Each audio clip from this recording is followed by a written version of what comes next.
Good morning. Good morning. Nice to see everybody. We're going to get started here. You want to take a seat? The last person standing gets a dog.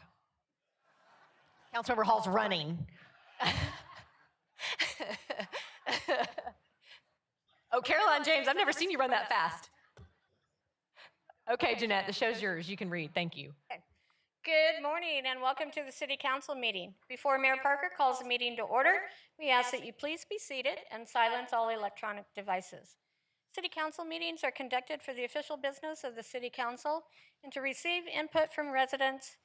Members of the public attending meetings shall observe rules of decorum and shall not engage in conduct that interferes with the ability of those present to observe or to participate in the meeting without disruption or fear of intimidation. For those of you who requested to speak, when your name is called, please come forward to the center podium. The countdown clock is displayed on the left monitor and will indicate how much time is remaining. A bell will sound when you have 30 seconds left. Before you begin your comments, please state your name. Thank you.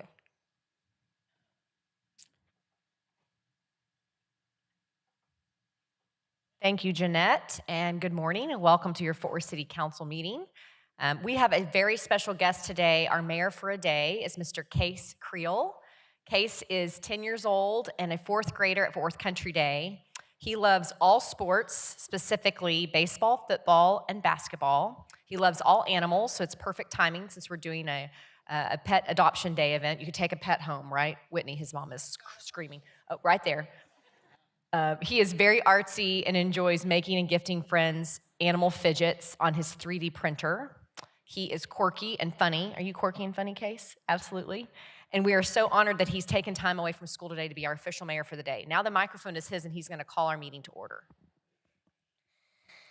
Good morning. My name is Case Creel and I'm calling this meeting to order. Great job.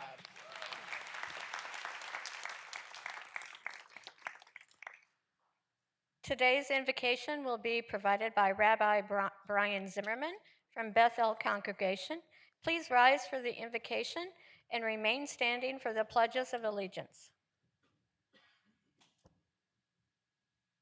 Honorable council members, mayor, each of you, as part of our invocation today, I have brought something to show you. This is a prayer shawl, and its fringes are called tzitzit. Tzitzit are worn by some Jews on their clothes. Some attach them to their belts or under their shirts. But for the majority of Jews, these are worn when they pray in the morning. And the fringes, through a complicated system of math, at up to 613, the number of mitzvot, the number of deeds of love and kindness we hope to do during the day in our faith. There is not a well-used singular for tzitzit. They are known by their plural, by their many, by the multitudes. And so when we put on a prayer shawl, they remind us that no matter how strong and passionate our differences are, we are part of a community, one group in our service toward God and toward each other. The self is essential, but the communal, the whole, the service of the greater good, most important. I share this ritual object with you today in acknowledgement of the incredible pressure that each of you experience. The pressure to choose a side, the pressure to stand with your people. I am here today to offer a prayer, but also to thank you for your sacred work.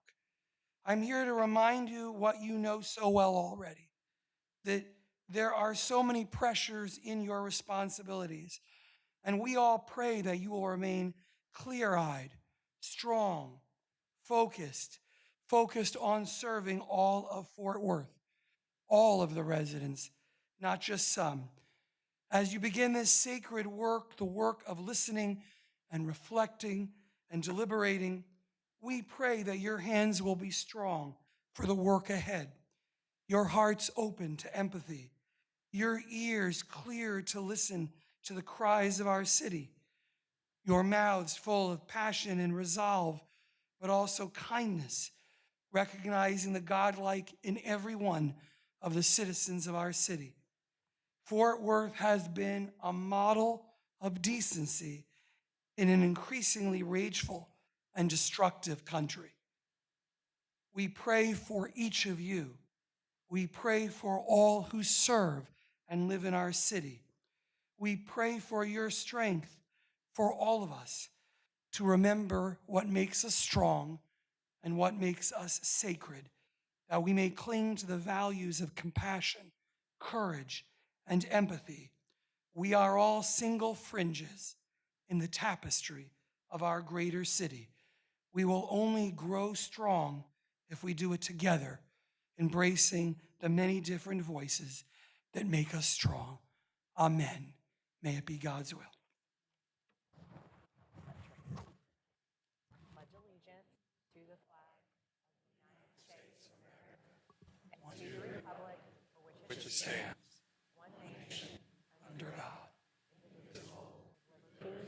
justice for all. flag.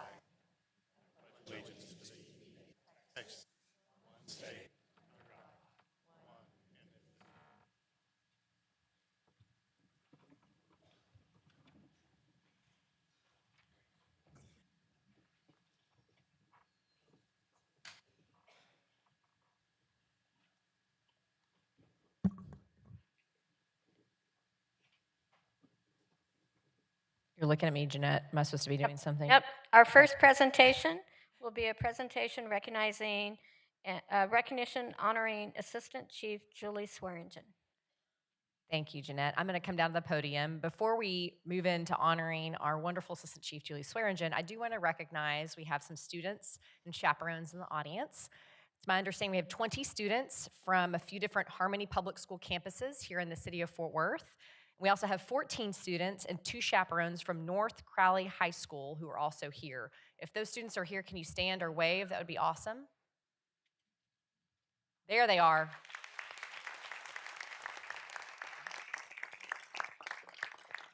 We're very glad you're here with us today. Thank you. Okay, Chief Swearingen, you got to join me at the podium.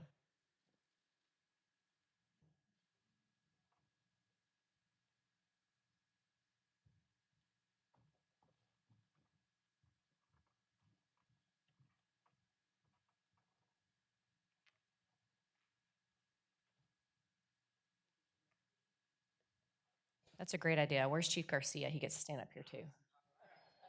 Not getting off that easy. For those of you that get to work with Julie, whether on a daily basis or out in the community, you probably know this is not something she enjoys. Julie does not enjoy being showered with praise because she's just been a police officer for 31 years to the city of Fort Worth. Your career, Julie, truly deserves a round of applause.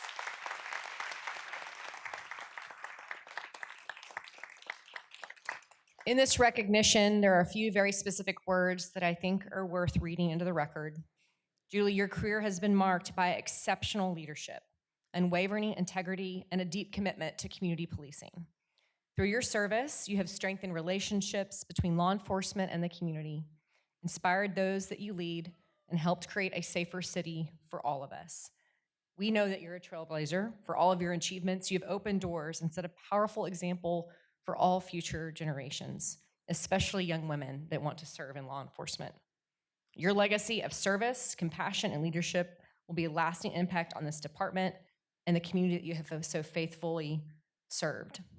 Many of you probably know this that are on council with us, but it bears repeating for those in the audience that Chief Swearingen truly has broken barriers in her career. She was the first Hispanic female to rise through multiple ranks, opening doors for all future generations, mentoring youth and leading at the highest levels, reaching impact far beyond the badge here in Fort Worth. We are incredibly grateful for the service of Chief Swearingen. We just wanted to take a minute today to simply say thank you for all that you've done for the city of Fort Worth. Chief Swearingen.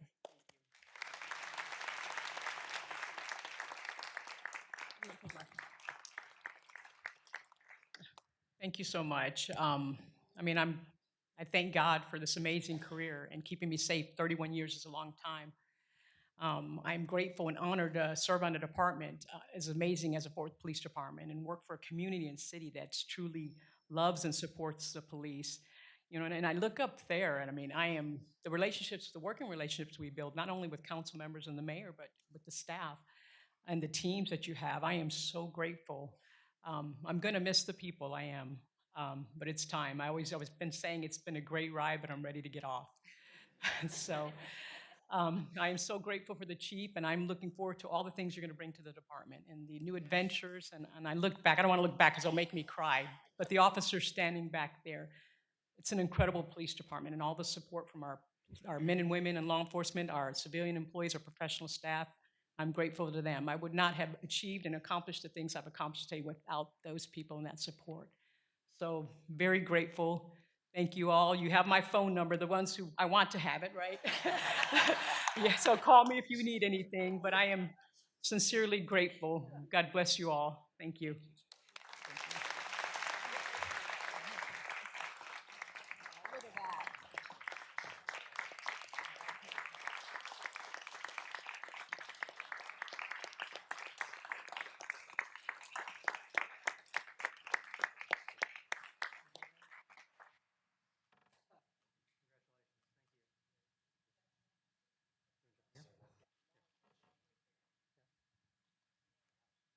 Before I'm not divorced or disowned, my family's here.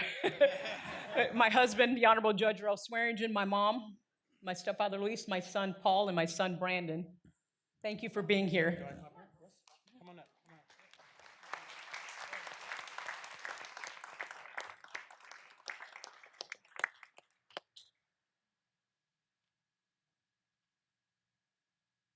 Mayor family, here we go. Everybody right here, please.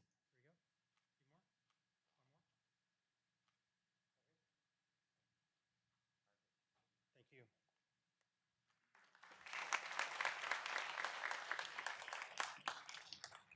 One more. Thank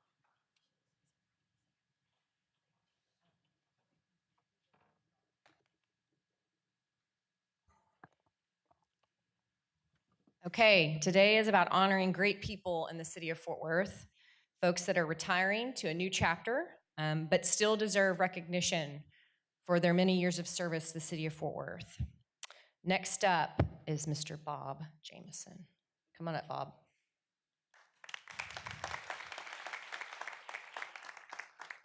And I can tell by the look on his face, I don't know that you knew this was going to happen today, did you? Well, no, I was really impressed that so many of my team members showed up for your vote on the TPID later in the meeting. I could tell that they had a lot of enthusiasm about that. By the way, Bob Jameson has some new glasses, y'all. Yeah. Yeah, I do. Yeah, new retirement, new glasses. Well, the vision is just getting worse and worse.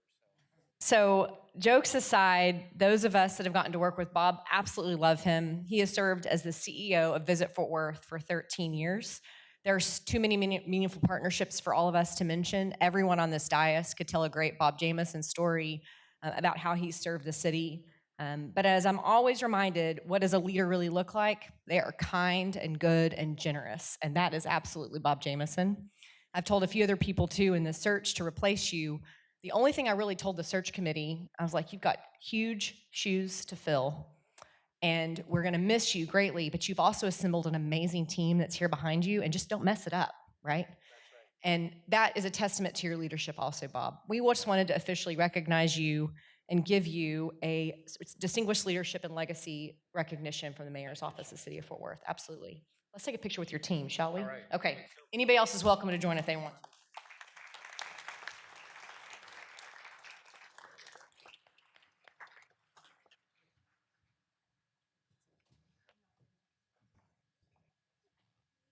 Holding.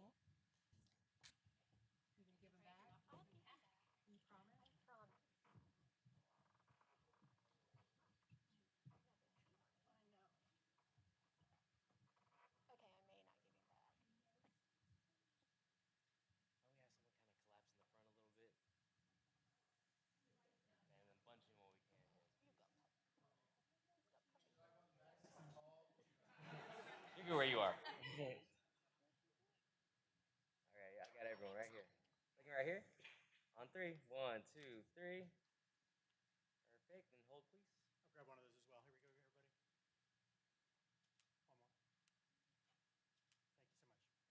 Here we go, everybody. One more. Thank you so much.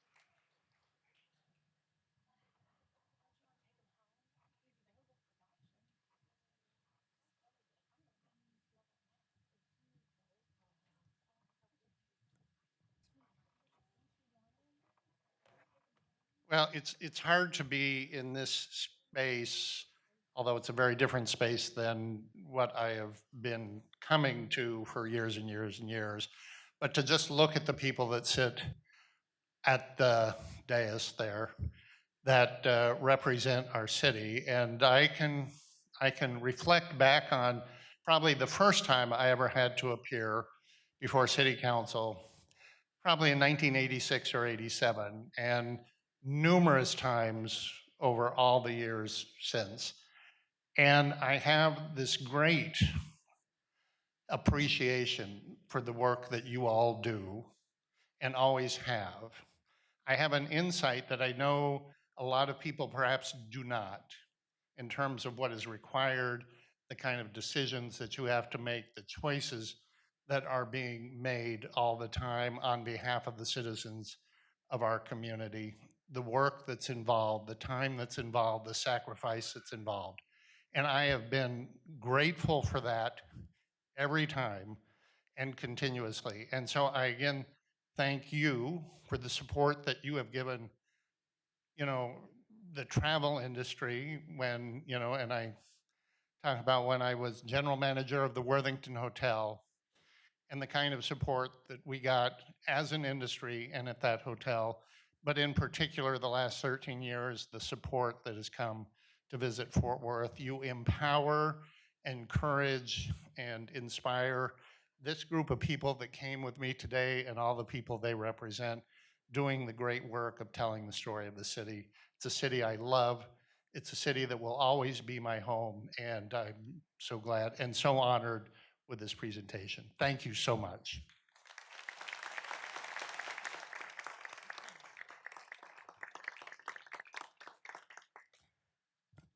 For this next presentation and recognition, I'm going to ask Councilmember Peoples and Councilmember Nettles to also join us here at the podium. And it's not every day that you get to recognize a Broadway artist that's right here from Fort Worth, Texas. At this time, please ask Major Attaway to join me at the podium.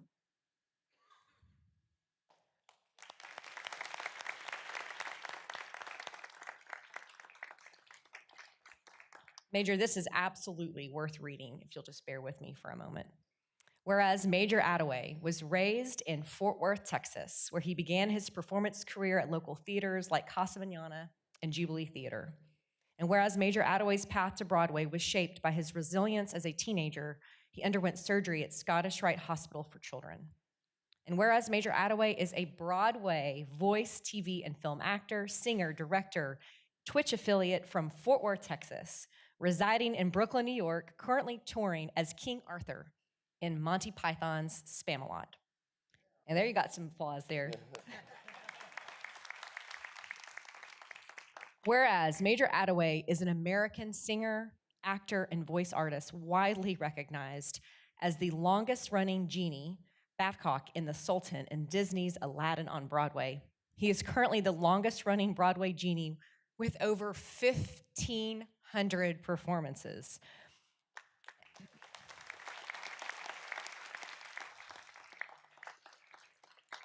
Whereas Major Attaway's off-Broadway performances include Audrey II in Little Shop of Horrors, Fatty Arbuckle in Mac and Mabel at New York City Center, Jolly Holiday in Paper Mill Playhouse, Fledzig in The Drowsy Chaperone at PCLO, Ronald McCowan in Hands on a Hard Body at Theater 3, Ken and Ain't Misbehavin' at Jubilee Theater, Horton and Seussical Jr. at Casa Manana. And whereas TV film credits include Polycon, Guard Dushan McAdams in Orange and the New Black, Shift Manager in Carter High, The Waiter in The Time Traveler's Wife, and whereas Major is also a Twitch affiliate on his channel, I Played Major, where he is a variety streamer who provides a safe place for your headspace. We all need that, Major. Most importantly, we are just so proud of you, sincerely, on behalf of the city of Fort Worth. You are worthy of so much recognition, Major. I've known your mama for a really long time, and she gets excited about a lot of things, especially affordable housing in our city. But when she talks about you, her whole face lights up, and it is obvious that she's so proud of your accomplishments, and we all wanted to make sure Fort Worth, Texas recognized you properly for your, and you've got a bright career ahead of you, absolutely. If you haven't seen Spamalot, let me just tell you, This guy is super, super talented. God bless you, Major. If you'd like to have a microphone, you can have it.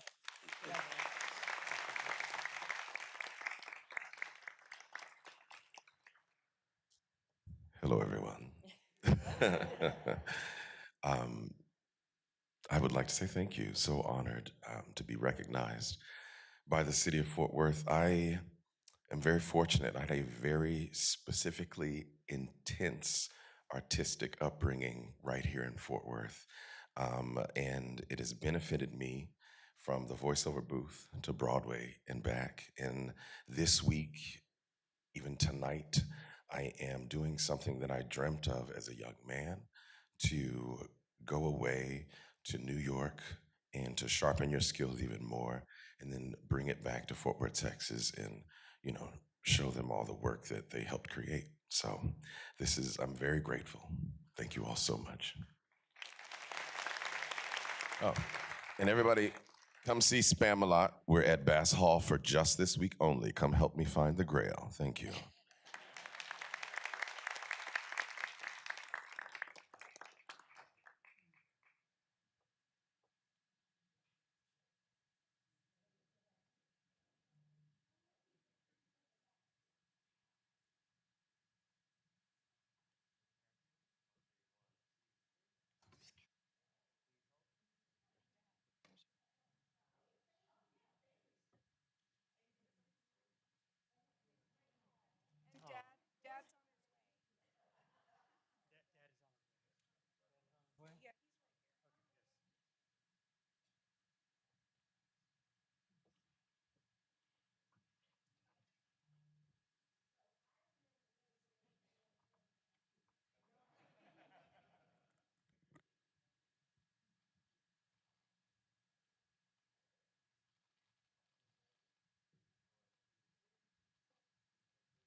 Next will be a presentation of a recognition of National Adopt a Shelter Pet Day.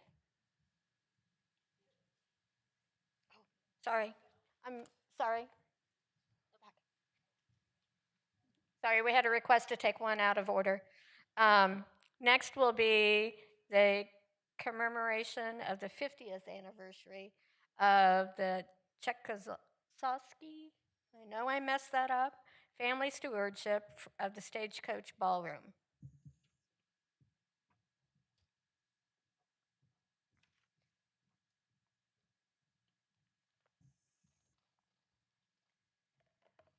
Mayor and Council, hello everyone. Thank you for being here. I'd like to ask Jean Zakowski, I hope yes, and her family to join me here at the podium, please. Today, I'm incredibly excited to present a special recognition to Jean and her family in honor of 50 years of ownership of the legendary Stagecoach Ballroom. And on a personal note, I can tell you that their hospitality is second to none. Jean, Julia, Kieran, and recently hosted us at our town hall at their location, and it was such a fun venue, and our residents truly enjoyed the space. So thank you again for being such wonderful hosts. Jean, thank you and your family for 50 years of dedication to our local music scene. You are keeping the musical spirit of Texas alive, one two-step at a time. And I have to say, I think the best honky tonk in Fort Worth, if I can say that, I don't know. Now I will go ahead and read this special recognition presented to the Stagecoach Ballroom. 50 years of Czechowski family stewardship. Whereas the Stagecoach Ballroom stands as a defining presence in the Texas music scene and is widely recognized as one of the last remaining large family-owned and operated dance halls in the great state of Texas. And whereas since its opening in October 1961, the Stagecoach Ballroom has spanned 3 locations and the care of 2 families, consistently serving as a haven for country music and traditional dance for more than 64 years. And whereas now located at 2516 East Belknap Street, the Stagecoach Ballroom features a 3,500 square foot dance floor and has served as a grand stage for a who's who of country music royalty, including Willie Nelson, Loretta Lynn, and Bob Wills, while also serving as a filming location for television, motion pictures, and music videos, such as the Golden Globe nominated Square Dance and the record breaking Ella Langley music video, Choosing Texas. And whereas since taking the helm on April 13th, 1976, the family, under the inspiring leadership of Jean, has demonstrated a powerful story of family strength, navigating industry changes and challenges to preserve a historic landmark where generations of Texans celebrate authentic country music, thereby solidifying a family legacy in Fort Worth, built on resilience and rooted in passion for music that keeps the rhythm of the dance floor alive. Now, therefore, I, Councilwoman Martinez, proudly recognize and honor Jean Chakowski, yay, Desai, her husband, Kieran Desai, and their family for 50 years of heartfelt dedication to the Stagecoach Ballroom and for carrying forward a treasured piece of traditional country music history and Western heritage. Congratulations. Do you want to say a few words? As you can well imagine, you can't get to 50 years without a lot of support. I would like to thank my husband, Kieran Desai. He's been by my side since August of 2001 in running the business. And if you don't realize it, that was just a month before 9/11 when everything just went, downhill from there. We had a hard year of getting things back together because people were afraid to go out. I've had the unique privilege in the 43 years that I've been part owner and then owner of the Stagecoach, of working with my grandparents, my parents, my husband, my children, and now even my grandchildren in the business. It's been very nice to get to know all of them in a business relationship as well as family. And I'd like to thank Fort Worth and all the surrounding communities for supporting our business, and you're the reason that our doors are still open. Thank you very much. And we'll see you on the dance floor. Thank you. Take a picture.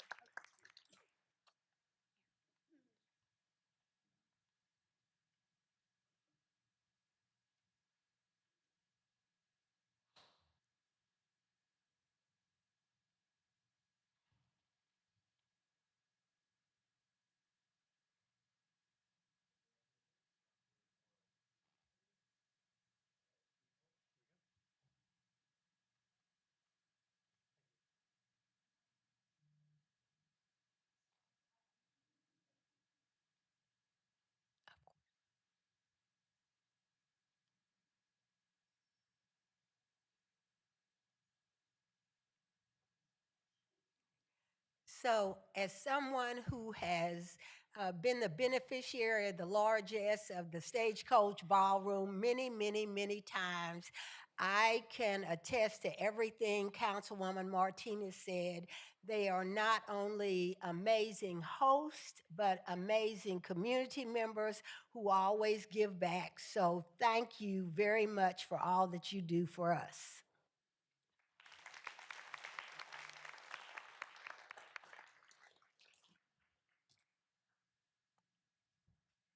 Next will be the presentation of a recognition of National Adopt a Shelter Pet Day.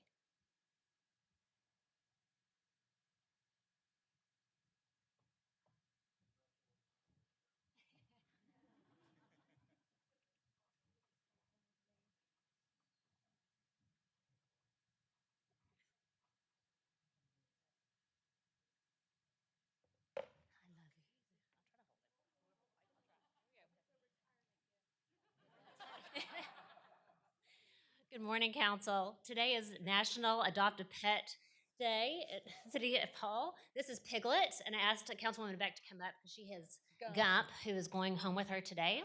Appreciate her service. It'll also put her in a better mood for the rest of the meeting.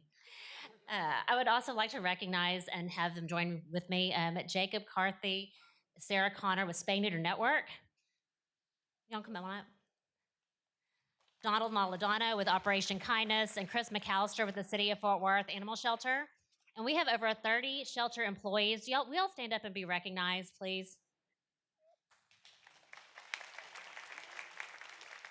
The City of Fort Worth shelter has reached a 90% live release rate, which is pretty incredible, but we cannot do it alone. It takes these incredible partners to get it done, and it takes all of us to help get these animals adopted and make sure they are spayed, neutered, microchipped, and vaccinated for our community.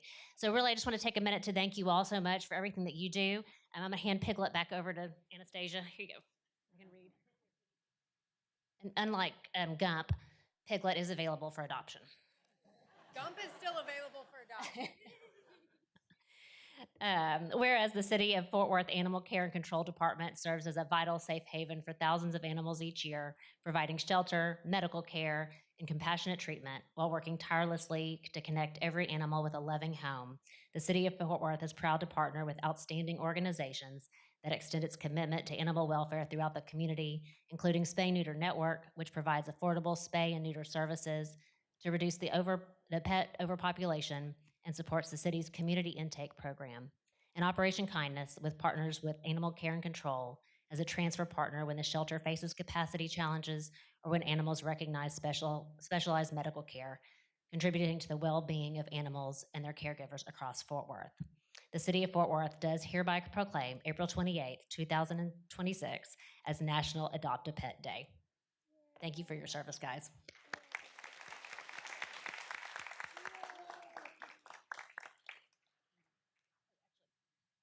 Chris or Jacob, would you like to speak? Okay, go ahead. Yeah, just thank you to the city and the residents of the city who've been really supportive of our mission and of OPK's mission, and continuing to support pets in the city. So, and we're happy to keep continuing that and making it a better place for people and the pets.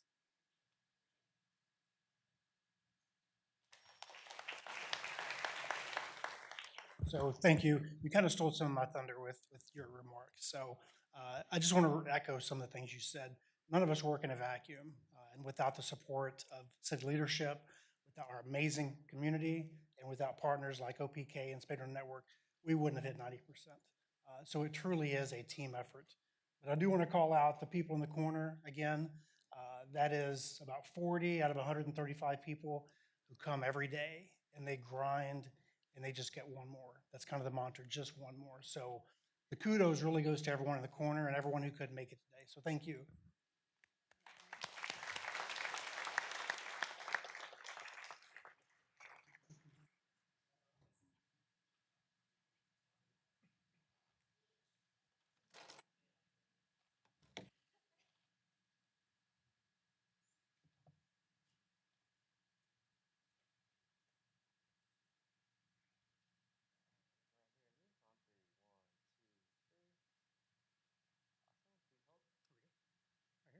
Right here, here we go. Big smile.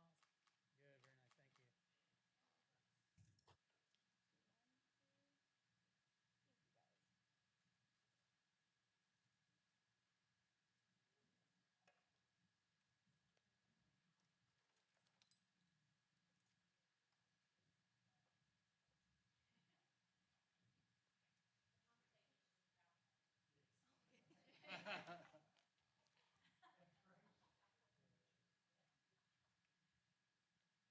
Next will be a presentation of a recognition of National Osteopathic Medicine Week.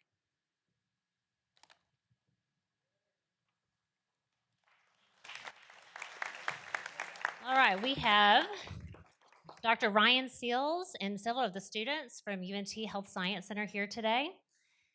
Osteopathic medicine is built upon the philosophy that all body systems are integrated and dependent upon one another for good health. Doctors of osteopathy, also known as DOs, look beyond the symptoms to understand lifestyle and environmental factors and how that impacts overall well being. This is very special to me. My dad is actually a graduate of TCOM, DO, and he just retired 2 years ago in October. But y'all do incredible work, and I've seen firsthand the good that you can do to the community. So thank y'all for what you do and what you're going to do. I'm going to read this quick recognition. The Texas College of Osteopathic Medicine, also known as TCOM, one of the nation's most distinguished medical schools, has for over 55 years transformed students into future leaders in healthcare, innovation, and research. TCOM is nationally recognized as a top osteopathic medical school for primary care and plays a key role in addressing the physician shortage. And during National Osteopathic Medicine Week, we recognize a profession founded in 1874 by Andrew Taylor Still, now represented by more than 167,000 DOs serving across the United States. Osteopathic medicine emphasizes whole person care, mind, body, and spirit, and TCOM advances this mission by educating patient-centered physicians, contributing to medical discovery and community health. Now, therefore, the City of Fort Worth does hereby proclaim the week of April 28th, 2026 as National Osteopathic Medicine Week. Thank you, guys.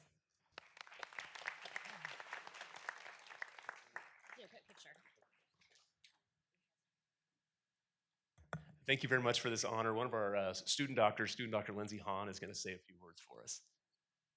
Thank you so much. We're so deeply honored to be receiving this recognition today, not only as part of TCOM, but also for being recognized for National Osteopathic Week of Medicine. TCOM's graduates, alumni, students, and faculty work tirelessly to provide that whole mind, body, spirit, osteopathic principle philosophy, providing patient-centered care with compassion and excellence to the City of Fort Worth community. And we want to continue doing so, and we are truly grateful for the honor and for the recognition and for your continued support. Thank you so much.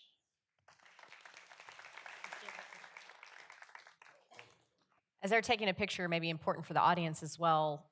Your campus also is open to the public for amazing medical services. My dad's actually getting his neurological testing right now at your Center for Older Adults for his dementia care. And so I just wanted to say thank you to these amazing doctors and for TCOM and what they do across the city of Fort Worth.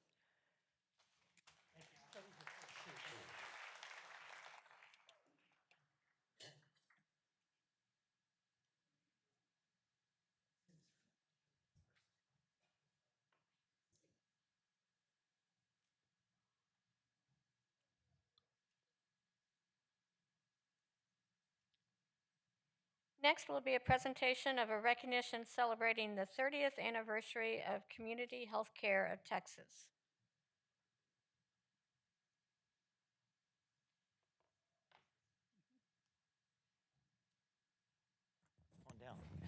Good morning.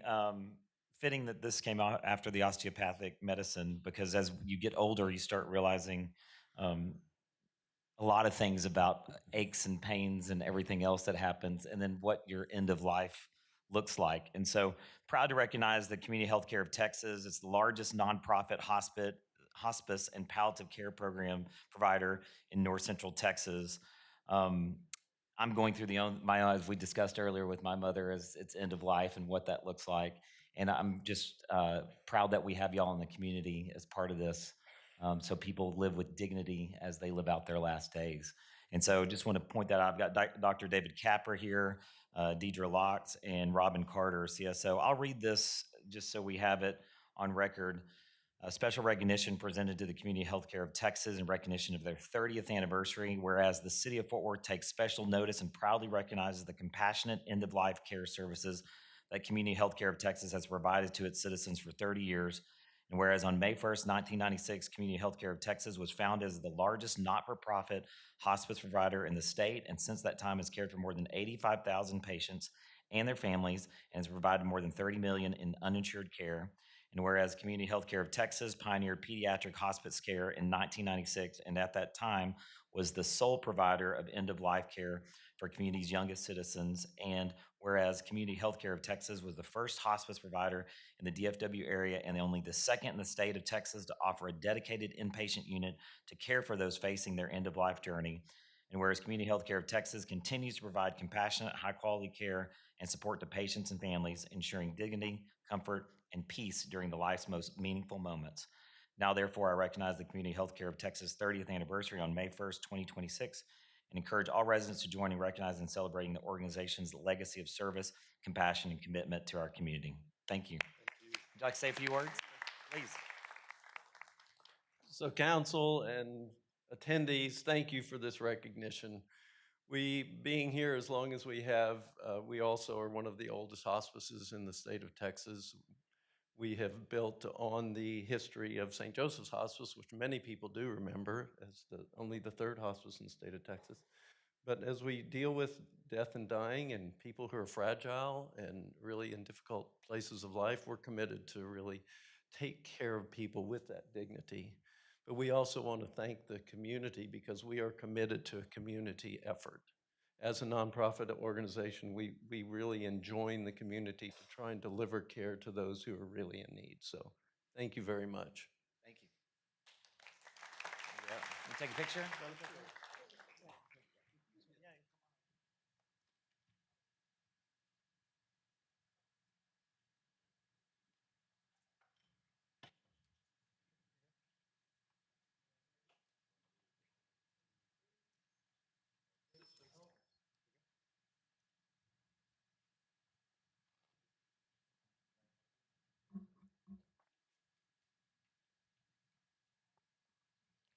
Our next presentation will be a recognition of Just Serve City in conjunction with National Volunteer Month. And I believe we have a video to start with.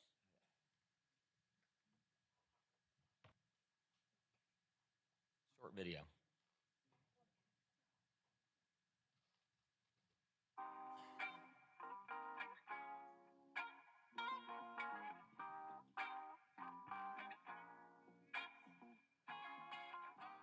Service is one of the most critical things there is in a community. Service builds community, service binds a community. When people are serving each other, they're becoming closer together. It is one of the key things that can make the difference between a great community and just a community that's there. Service is absolutely the key. People serving others is the key. And service to me is spreading sunshine. Service to me means love. Love one another, love your neighbors, love even those that you might not agree with. You might not like them, but we need to love them. Service to me means an opportunity to give back to our community, an opportunity to serve one another, and be helpful, be a resources to our neighbors, our families, and friends. What volunteerism means to me, it means an opportunity for you to be part of something great. Service is about people. Our community is all about people and doing good for yourself and for your friends and neighbors. For me, volunteering is everything, not only just at the city level, but in the community, because without volunteers, we cannot get things accomplished. It is so important that you volunteer in the capacity of just basically anything from your school to your community. If you're concerned about safety, if you're concerned about community gardens like I am, come on over and volunteer. It is just an amazing opportunity to meet people and to connect and help move the cities forward, because we can't do it without you. To me, volunteerism gives a sense of community. It provides an opportunity for individuals to connect and to place pride back into their communities. And Just Serves to me means love. Giving a shout out to our friends at Just Serve. I am so grateful for this organization. Our city has been able to partner with Just Serve on several notable projects, and it has been the best way for us to bring people together, help them understand ways they can serve. People want to volunteer, and we need to make it easy. Just Serve makes it easy. Just Serve's a great opportunity, and we're proud to be part of it.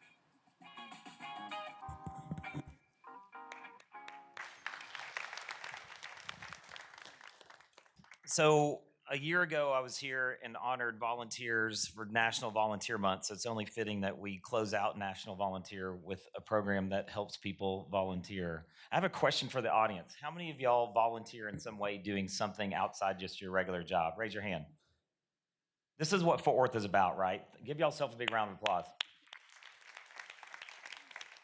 So Just Serve is actually affiliated with the National League of Cities, and they have a focus on compassion, empathy, and unity as part of their program and volunteerism overall. I'll say we just had the City of Fort Worth recognition for volunteer services. That 435,000 hours from the City of Fort Worth.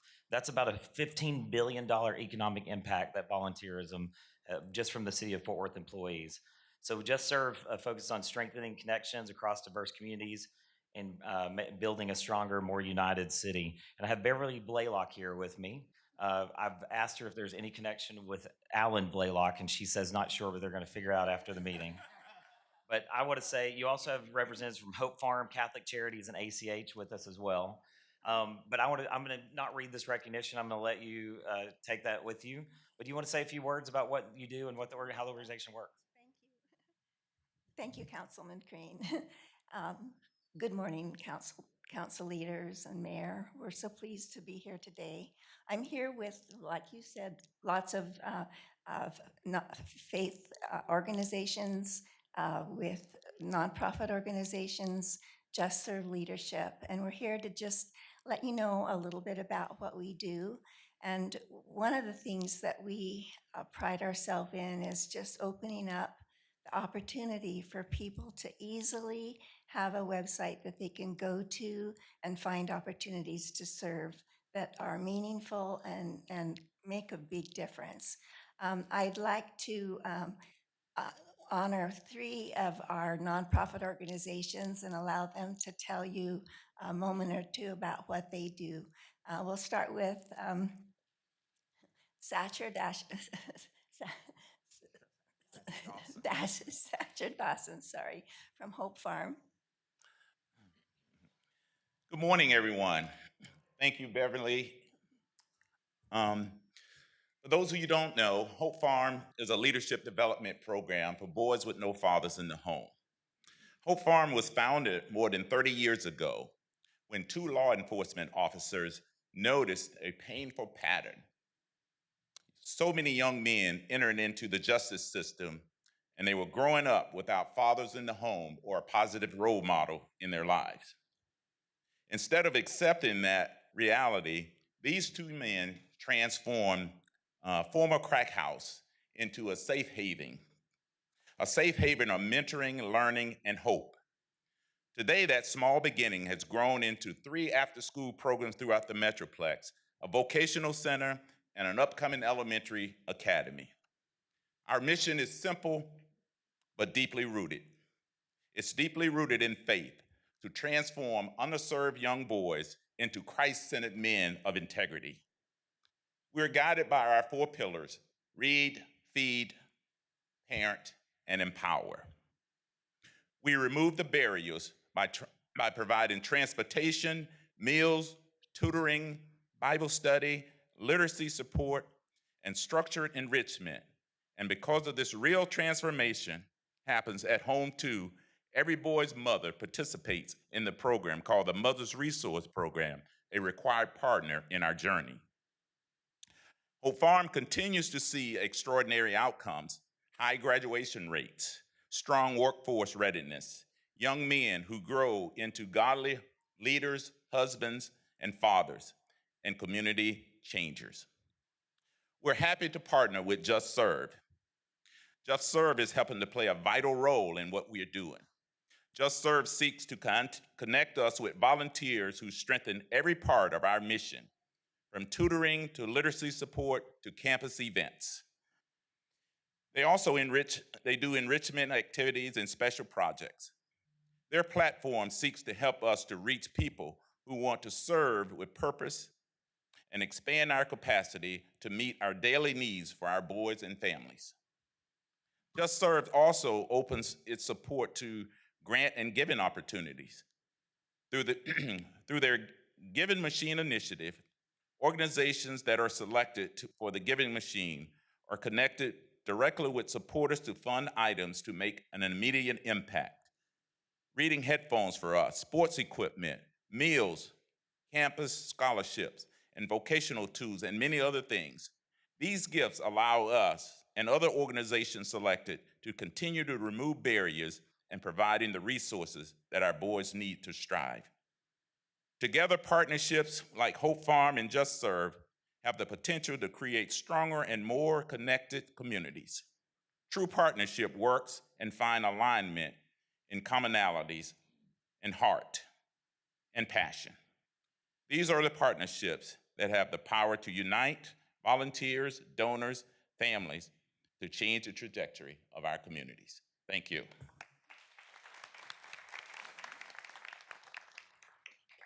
Hi, Council. Thank you so much for this recognition. My name is Kelly Smith. I'm the volunteer specialist at Catholic Charities Fort Worth. And at Catholic Charities Fort Worth, we're relentlessly ending poverty one family at a time. We're always looking for ways to grow and strengthen our community volunteers, and Just Serve has been a wonderful platform for featuring our volunteer opportunities and connecting our community to our poverty-ending work. We currently have 13 active projects featured on Just Serve. Community members are seamlessly linked directly to our volunteer website, and they can complete their application and begin the process of joining our team of volunteers. I have truly appreciated the ease of use of the Just Serve platform, as well as how responsive and communicative our Just Serve specialists have been, especially when it comes to promoting opportunities and brainstorming ideas of ways to get our community involved in the mission. Last year alone, 609 volunteers served more than 20,000 hours in support of our work.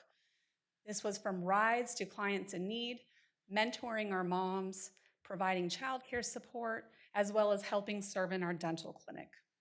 Thank you, Council, and thank you, Just Serve, for being such a valuable partner in our mission. Thank you, Mayor and the Council. My name is Dixie Mullins. I'm the Chief Development Officer at ACH Child and Family Services. We were founded in 1915 during the Depression, and our purpose was to serve destitute women and children and orphan children. Over the last 111 years, we've grown and evolved to now have a continuum of 17 programs and services to care for children and families in this community. Last year, we touched the lives of more than 31,000 community members through our work, and we couldn't do what we do without the involvement of this community. I am wearing blue today because April is also Child Abuse Prevention Month, and last year alone, there were nearly 5,600 confirmed victims of child abuse in our community. We're the fourth highest county in the state of Texas, but we have Mayor Parker behind us and this wonderful community to help support our kids and families. And we were so blessed to be introduced to Just Serve. They have supported about 6 of our programs. Just a few of those are helping us to provide free counseling. We do a lot of work in prevention, providing baby goods for our moms in our Families Together program and our grandparents that are in our Kinship Navigator program, and also supporting our youth emergency shelter. It's the only youth shelter in Tarrant County that serves children 5 to 17. So we're deeply grateful to the volunteers of Just Serve and their kind hearts. They have opened up a world of volunteers to us in communities that we really don't have a foothold in, like Arlington and Grapevine and McKinney. So thank you, Just Serve, for your impact. Thank you.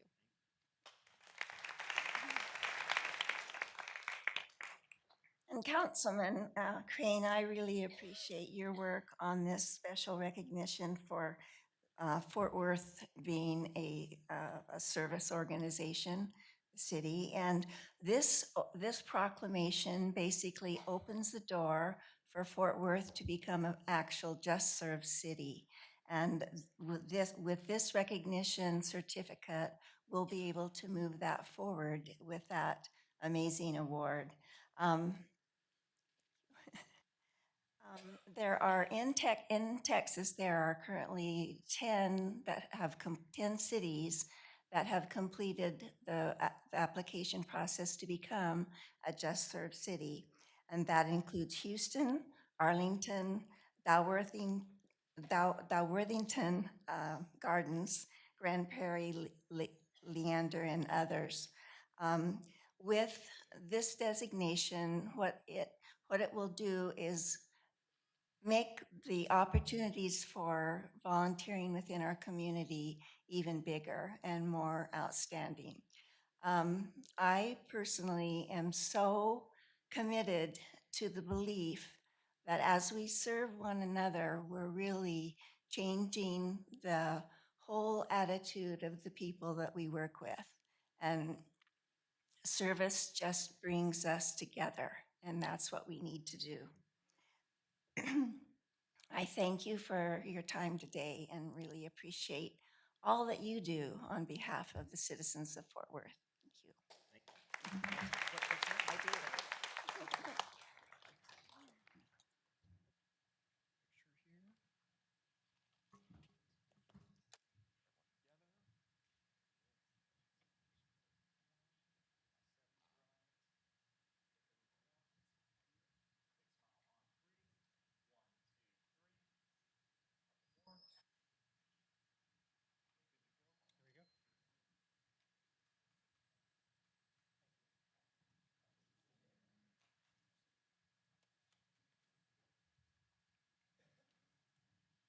Next will be a presentation of a recognition honoring longtime resident of historic Southside, Johnny Lewis, by Councilmember Nettles.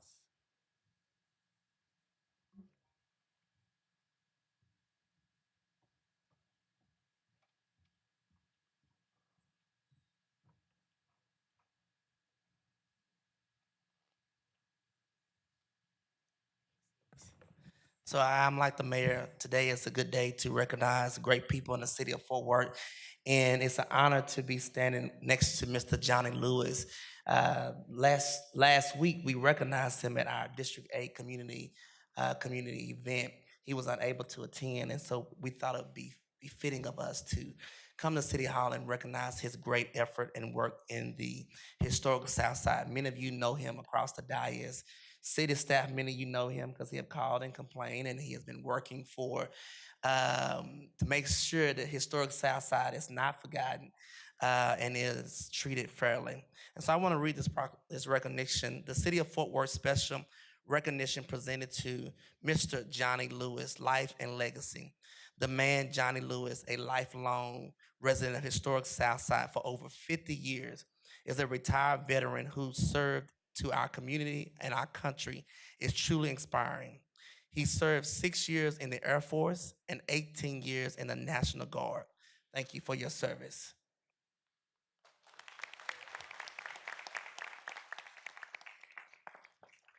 Mr. Lewis has been honored by numerous organizations and retired from the Tarrant County after working for over 33 years as a unit supervisor. Mr. Lewis and his wife Shirley was a dynamic team. Their vision to redevelop historic Southside began 20 years ago, and they have dedicated their lives in turning the vision into reality. Therefore, the City of Fort Worth recognizes and honors the life and legacy of Mr. Johnny Lewis. Thank you again for all you have done. Thank you for partnering with the City of Fort Worth. For myself, keeping me on my toes. That's funny, right? Yeah. He been keeping me on my toes all this time. All right, so we really appreciate you. This is your award. Thank you. Yes, please.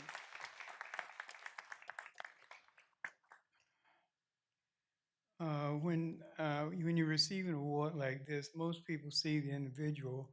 And I've spent the last 5 years in Kenya. I'm 19% Maasai. And so I always made sure I spent time with the Maasai warriors. And one of the things that they do whenever usually when they lose a family member or they lose someone or when they recognize someone, one of the things they do is they go back and they don't just recognize that person, they recognize that person and everything that made that person. So I just want, if I can just have a few minutes, I'm going to recognize two people that you'll never hear their names, John and Mary Lewis. My mother died when I was 11 years old. My father raised 9 children, and he said he had 2 rules. You ain't going to leave this house, and you're going to stay in school. So that went back to rule number 1. And he meant it. So all 9 of my brothers and sisters, all of us finished school. Most of us have degrees or have professions. But my life doesn't end there. It's when I got out of the basic Carswell. I came over to the south side and was working at an old fire hall. Most of you will never see it because it's been torn down, but the things that fire hall did. A lady by the name of Dr. A.I. Harris took me under her wings and allowed the other older people in this community took me under their wings because I was kind of wild after time in the Air Force. Her and a lady by the name of Lenore Roller, they taught me about politics, set me down and told me, and Deborah shaking her head because she was also one of those people who made me sit down and look at what I was doing. And that was also a lady who you won't ever know her. Most of you won't unless you've been here a long time, but her name was Bertha Collins. Bertha Collins was over the youth programs, handled the youth programs in the city of Fort Worth. And because of Bertha Collins, a number of children, she trusted me to find supervisors and older adults who would help supervise children. We went to Lion Country Safari. We went to Six Flags. We went to everything that you could name up, everywhere where kids from other communities would go, but our kids couldn't afford. Bertha Collins made that happen. And you need to remember that name and go back into the archives in the city of Fort Worth, because now you'll see, when I was working with gangs, one of the things I remembered was the work that Bertha was doing, and that helped us to get a lot of kids off of gangs. Most of you will not remember this, but Fort Worth had a hell of a gang problem years ago. And not only did Bertha and a man named Paul Sims, who was of Community Action Agency, they held a gang summit. It was held at the Tarrant County Convention Center. And I was one of those people who they sent into the streets to find gang members and leaders and bring them to that summit. If the police department check their old records, they'll find it. What I'm telling you is true. Then that fire hall on Hattie Street, and there's one other group most of you never heard of, Kids Environmental Education Network. I still volunteer with them. We teach kids photography, and we do nature trips. And I volunteer with Allied Communities of Tarrant, and that's about it. My life has been pretty full. I don't have time to be bored and sit around. I'm going through some medical problems now, but there are 2 people here. My wife of 48 years, I lost her a few years ago, Shirley Lewis. But my baby brother, Kenneth Lewis, has been taking me to radiation treatments, chemo treatments. My daughter, where's there? There you are. My daughter these have been my 2 caregivers. They have made sure that in times when I feel like I don't what has my life been, they let me know that, hey, you've been doing some stuff. And I appreciate them so much. And so appreciation goes to these 2 people. These other people here working in the community, I've worked with them, trying to pass on every bit of knowledge that I have had, that I have gained. And I'm very proud and thankful for them being here. And I didn't think he'd make it because he came from so far away to get back here. My pastor, Pastor Chovey's here. And he's one of those people that when I have those doubts, that I can go to and get some spiritual knowledge and spiritual help. I know most people don't think Johnny Lewis doing things like that. Yeah, I do it too. But yeah, and so I just wanted to share that little bit with you. And these are some of the people who keep me going. Don't know how much more time I got left here, but I'm fighting it every day. So I just want to thank them. Ken, I'm so proud of you. I remember when I used to change, my mama taught me how to change his diapers. But you need to know he was in Desert Storm. He worked with the United Nations and quite a few other things. Proud of you, Kenneth. And my daughter's needless to say. And I'll shut up now. Yeah.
Our next presentation will be a recognition of to Meals on Wheels volunteer Alexander Davidsek, and I know I butchered that. I apologize. For life-saving efforts.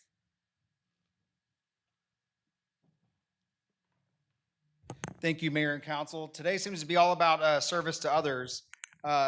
Just in recognition of that, I do want to give, we heard Hope Farm come up here a moment ago and talk.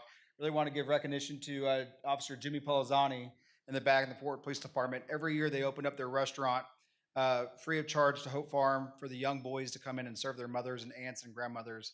And it's the most incredible thing to see, the look on their faces they're serving their mothers. So it's incredible they do that. So huge thank you to the police department and Jimmy Pelazani for doing that. Today we're recognizing a couple of heroes. One is 19 years old and the other one's 101. So he's got a few years on you. But on March 10th, Alexander, who is a volunteer with Meals on Wheels, he came to a house, a client who was not answering the door, and then she came on the Ring camera and said she was on the floor and she needed 911. And so Alexander acted quickly. He called 911, and then he made sure he stayed in contact with the homeowner the entire time until the ambulance got there and took care of her. So had Meals on Wheels not been the organization they are and hadn't even been there that day, and had Alexander not been there that day, it'd be a much different outcome. So Alexander, thank you for staying calm, especially being so young, for staying so calm and doing what was necessary. So the City of Fort Worth special recognition presented to Alexander Zavak, such a cool name, in recognition of life-saving action and steadfast initiative. On March 10, 2026, while serving as a volunteer with Meals on Wheels of Tarrant County, Alexander demonstrated exceptional presence of mind and dedication to the well-being of others. While delivering meals along his route, he encountered a client experiencing a serious medical emergency.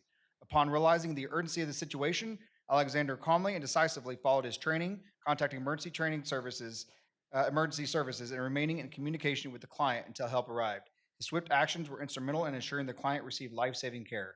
Throughout his selfless service, Alexander exemplifies the very best of Fort Worth spirit, neighbors caring for neighbors, and volunteers going above and beyond to protect and uplift our community. City of Fort Worth, District 4 extends its deepest gratitude and commends Alexander for his heroic actions and commitment to service. Signed this 28th day of April, some dude named Lauersdorf. Thank you so much.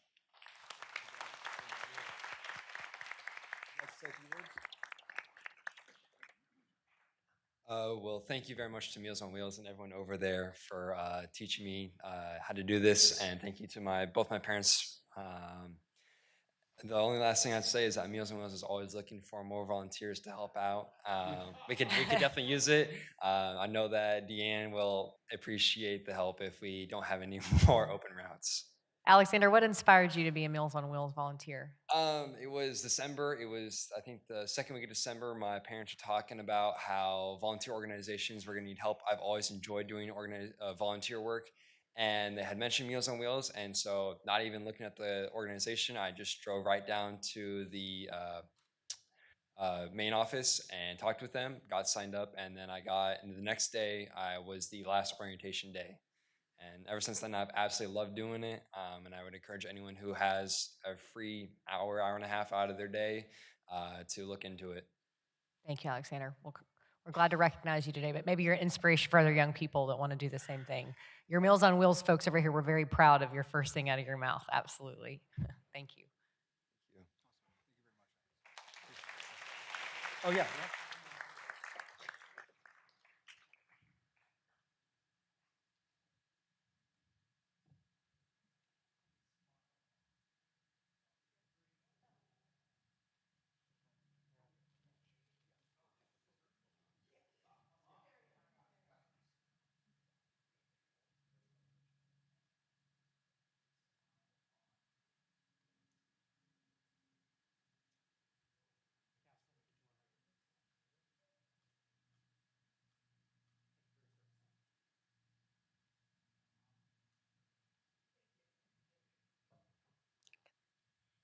Next will be a presentation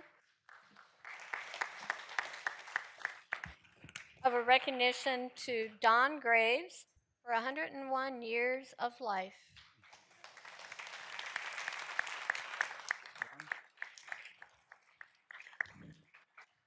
Okay, there's Alan. I was like, where'd Alan go? Anyone who does not know Don has probably been living under a rock for I don't know how many years. Um, Corporal Don Graves, if you don't know, first of all, sorry for just insulting you. But Don Graves is a local legend, not just here in Fort Worth, but in the Marine Corps and state of Texas and all over. He fought at the young age of 17 on Iwo Jima. Anyone who's on Iwo Jima at the time, that's a hard place to be. But he was also a flamethrower on Iwo Jima. So he could have easily have come home after his years of service, sat on the couch for the rest of his life, and we would have all still been in absolute debt to his service to our country. But instead, he came back to serve, whether as a pastor or just serving his community, and he's continued to serve it all the way up to 101 years of young life. So you can always find Don at Cafe Republic every morning telling his story. Events, whether it's the rodeo, the Rangers game, stars. I think he's sung the national anthem at pretty much any and every event. He constantly blesses everyone with his rendition of God Bless America. And he's just done so much for this community. And he truly is a local treasure. So, Corporal Graves, thank you for everything you've done, not just for our country, but for our community as well. You've truly inspired me. We've read your stories and books. We've read your stories. We've seen reenactments and movies, but you lived it, and you continue to inspire others. So thank you. I do want Alan to say a few words because I think you actually technically lived there. But anyways, Alan. Don, thank you, young man, for representing District 10 so well. You're one of my favorite constituents, and I have enjoyed you. You're inspirational to me and to so many others. As Charlie mentioned, you've performed everywhere. What he didn't mention is you have spent so much time in our schools over your life talking to all our young ones and providing inspiration to them as well. You've given so much of your time throughout your life to everyone, and I am just so impressed and so thankful for that. So today we're here celebrating you. Thank you. Happy birthday. John, would you like to say a few words? Did I do that? I did. Well, I will tell you this. There are 3 things I will never forget. First one, I love the Marine Corps. I'll never take any other thing for it. I love this country. And I love that blessed flag. And I love you people. And I think I'll go for 105.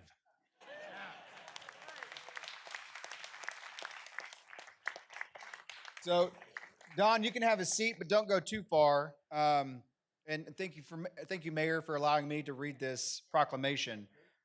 But in the name and by the authority of the City of Fort Worth Mayor, this official recognition is hereby presented to Don Graves in celebration of 101 years of life.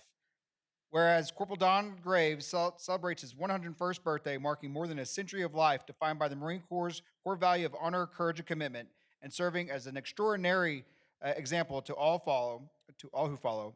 And whereas Corporal Graves honorably served his nation as a United States Marine, including through his bravery during the Battle of Iwo Jima in World War II, one of the most iconic and defining battles in Marine Corps history, where his courage and resolve as not just a U.S. Marine, but as a flamethrower, one of the most dangerous jobs of its time, reflected the very best of those who fought to secure freedom. Whereas throughout his life, Corporal Graves has remained steadfast in his devotion to God and his love of country, a commitment captured in his own enduring words, God bless America. And whereas the wisdom carried at the stories he so eagerly shares, many shaped by his experiences at Iwo Jima and beyond, has enriched the residents of this community and imparted timeless lessons of resilience in the face of hardship, sacrifice, and service to others, faith in times of uncertainty, and the enduring values of selflessness. And whereas Corporal Graves has made a lasting impact on the entire city of Fort Worth, standing as a giant among men whose integrity, humility, and leadership have inspired generations, reminding us that our city is strengthened and indeed defined by people of such character. Now, therefore, we proudly honor Corporal Donald Don Graves on his 101st birthday, recognizing his remarkable life, his bravery at Iwo Jima, his lifetime of service to community, God, country, and Corps, and and his enduring legacy within the city of Fort Worth. May his legacy continue to guide and inspire us all. Signed, Matty Parker, Mayor of Fort Worth. So,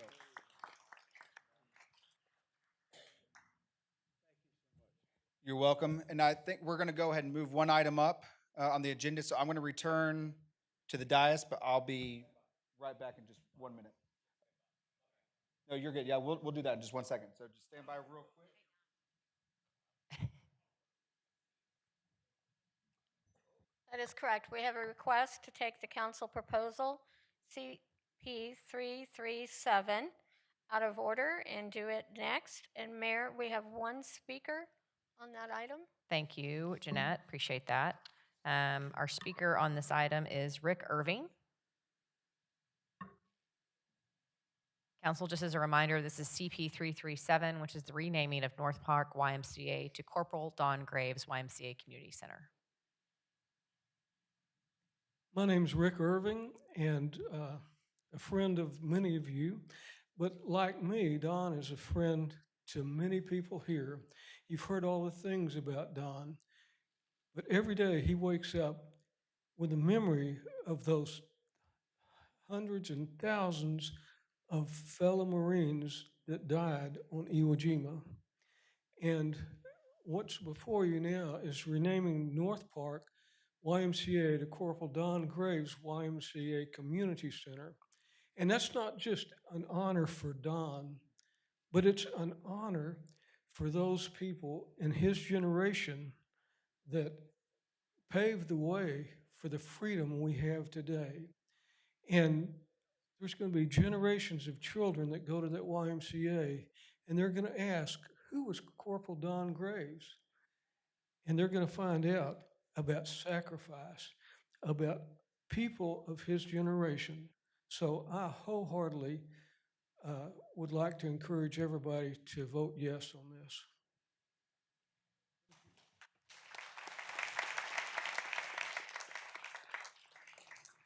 Councilmember Larsdorf. Yeah, so I'd like to make a motion to suspend council rules of procedure section 5.2.1 to allow this council proposal to be acted upon at this meeting. Second. Got a motion and a second, Council. Please vote to motion to suspend rules. Motion carries.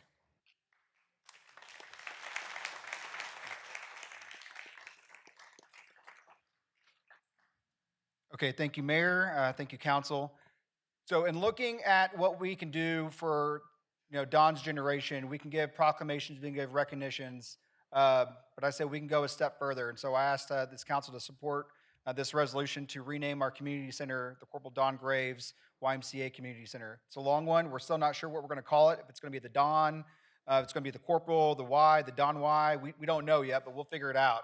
But the other night we had a special a small dinner. Just let Don know that this was going to be happening and we were going to be voting on it. And I think we had the photo up just a minute ago, and the look on his face said it all. Because it does mean a lot when you're driving by and you see that name, and then you start asking why, and you look up his story, and not just his story, because he represents the very best of us and the very best generation.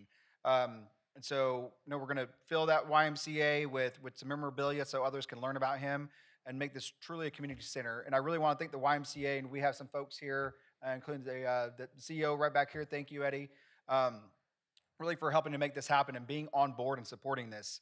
When I'm done with this job, I'm going to be, somebody asked what I'm most proud of. It's two things. One, the Jack in the Box that we approved less than a mile from my house. That was a big one. Secondly, it was this one, because this means a lot. And some may say it's ceremonial, but it's far more than that.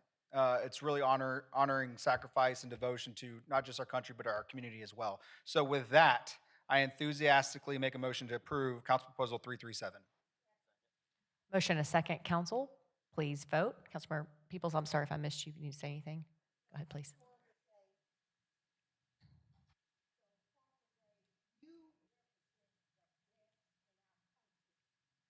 Are of my parents' generation, and the work that you have done and the example that you have exhibited every single day is what we should all strive to do and to be. and I am grateful for your service, but also your leadership. Awesome. Thank you. And I guess let's take the vote first before we start celebrating. So, it might be a close one. Please vote.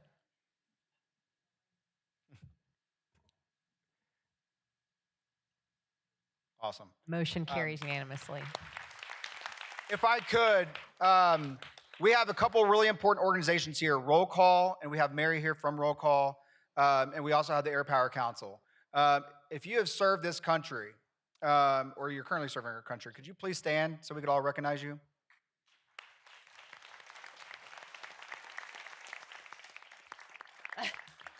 May I say one thing? Yes, sir. See that little guy sitting next to the mayor? Oh my gosh, give him some applause. Look at him. He's going to be governor.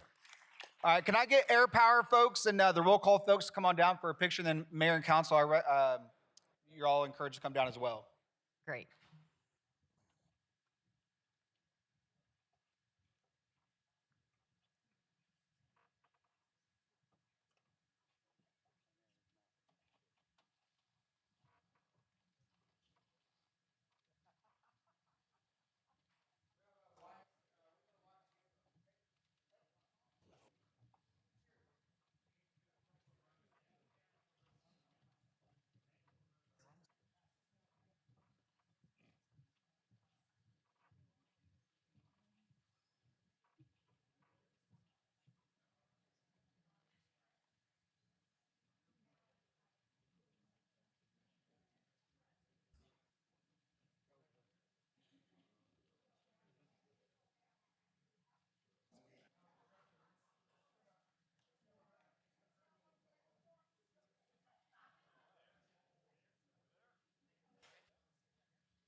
Right here for this guy right here.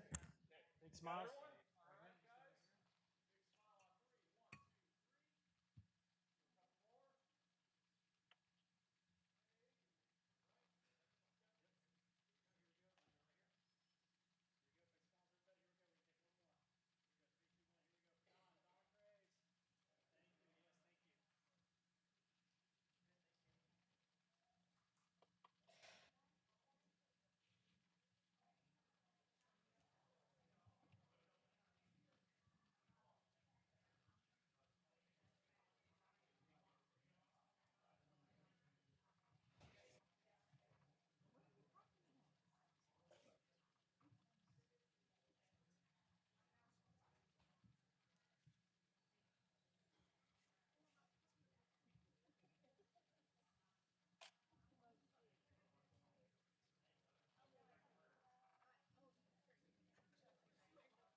It's always easier to prove it later than undo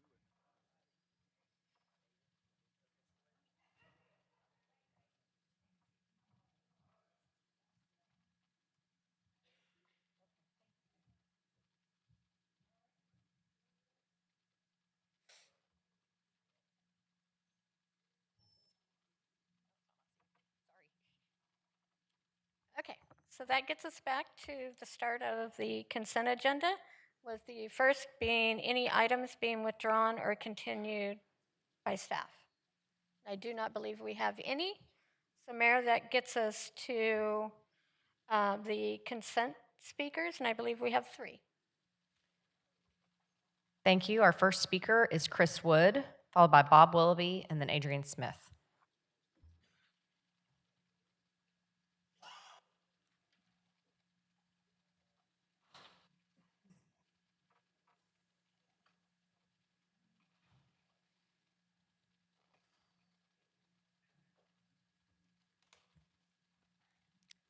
I'm Chris Wood from Fort Worth.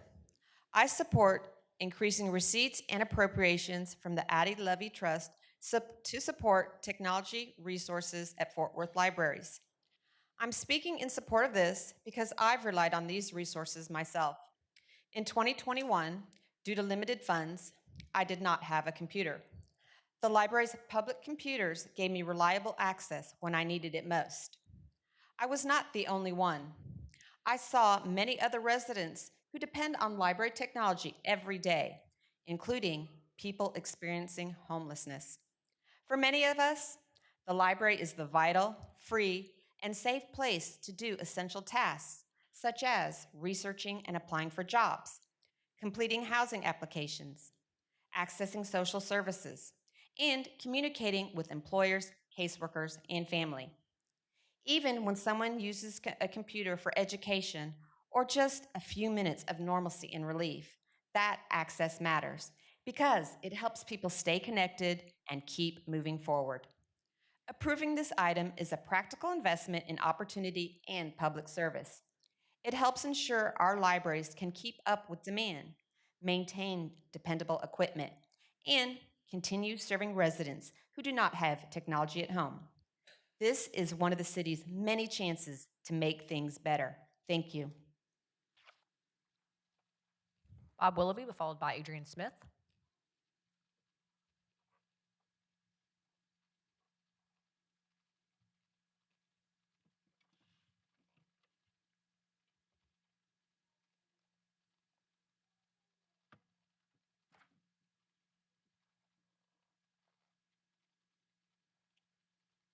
Okay, this is about MC. You can see it on there, which they don't put on the screen anymore, so you don't know what you're talking about. Our election, this is due with the bond. So before you say I'm off track, I'm not off track. Clint here. A few years back, a video came out of our tally room, a Tarrant County tally room, the elections, and it showed a lot of problems in that room, and a lot of people fled.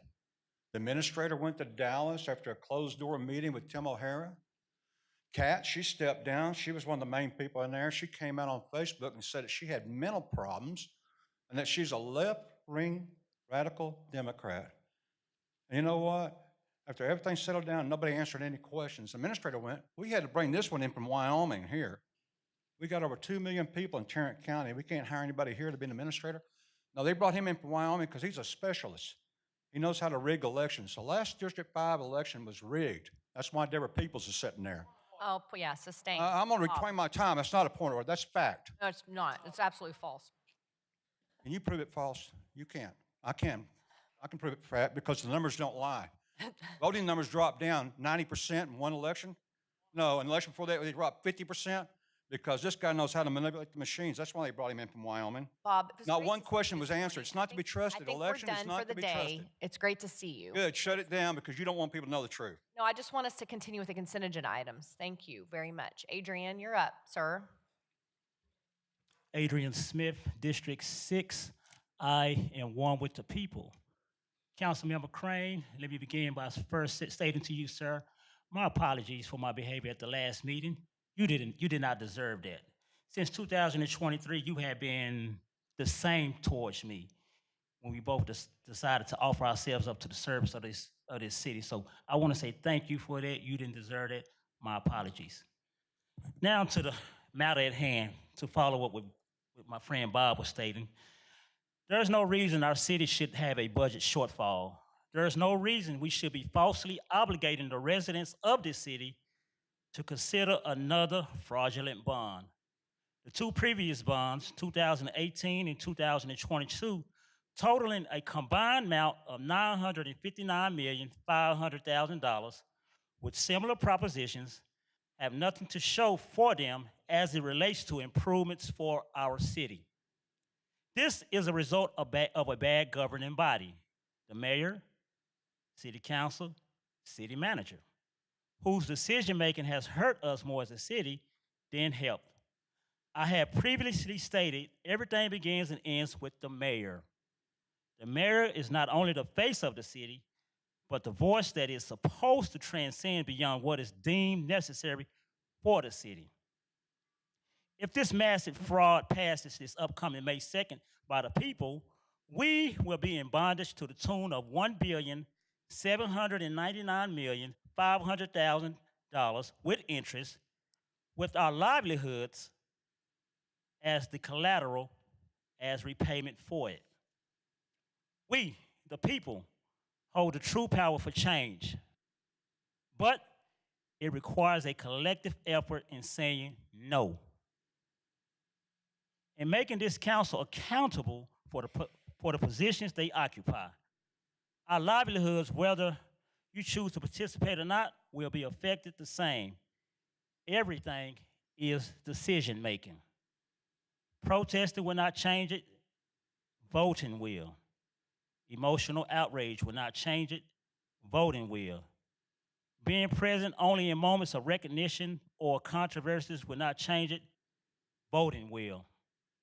The power of the vote is and will continue being the greatest equalizer for change against tyranny. And my stance, you all know that I'm against this bond. I supported one proposition, that was Proposition D, as it relates to giving money to affordable housing, even though you all increased that amount out of the pressure from the people. You know, it should have been more, but I digress. Thank you.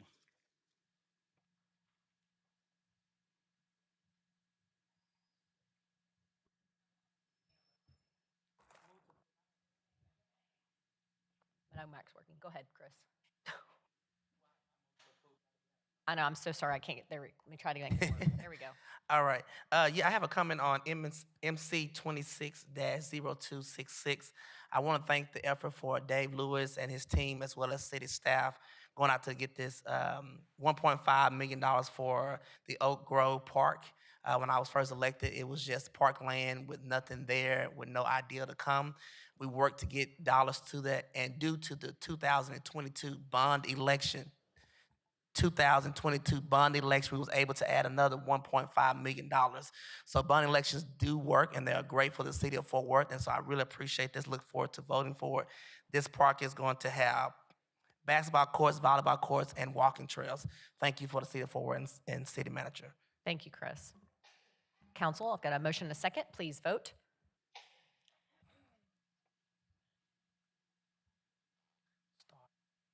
Motion carries. Next will be upcoming and recent events and announcements by council members. Councilmember Flores and Councilmember Larsdorf.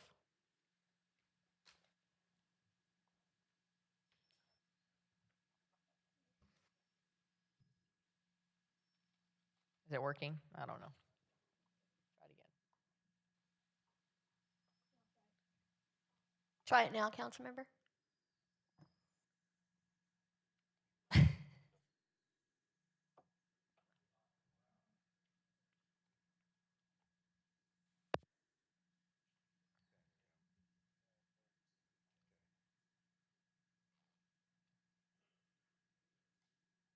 Mayor? Yep. I think we need you to. It doesn't work. I can keep Try it clicking again. it, but there you go. Okay. Is that it? There we Yes. go. Finally. So- Okay. Thank you. All right. Have 3 slides. Let's go right through them. Okay. From left to right. Billy Minnick, or Mr. Pam Minnick as he's known, retired from Billy Bob's after 45 years of service. Happy trails, Billy. We'll see you soon. All right. Sat in for Mayor Parker at the recent inaugural Mayor Summit hosted by Tarrant County Commissioner Kraus. Over on the right, the Air Power Symposium with industry and military experts discussing the vitality and importance of air power was held. And I just want to, like I told Mayor Parker, it was my opportunity to nerd out, so I really like that. There's also something going on with the Fort Worth Aviation Museum that I want to point out. They suffered a lot of hail damage to a lot of their aircraft on display that for the most part are displayed outdoors. former Secretary of Defense Gordon England offered a $10,000 match. And so we've set up a GoFundMe page on the Fort Worth Aviation Museum Facebook page. Please contribute. I ask that of you. I've contributed. Every little bit helps. Next slide, please. City had a bond program. We can advance to the next slide.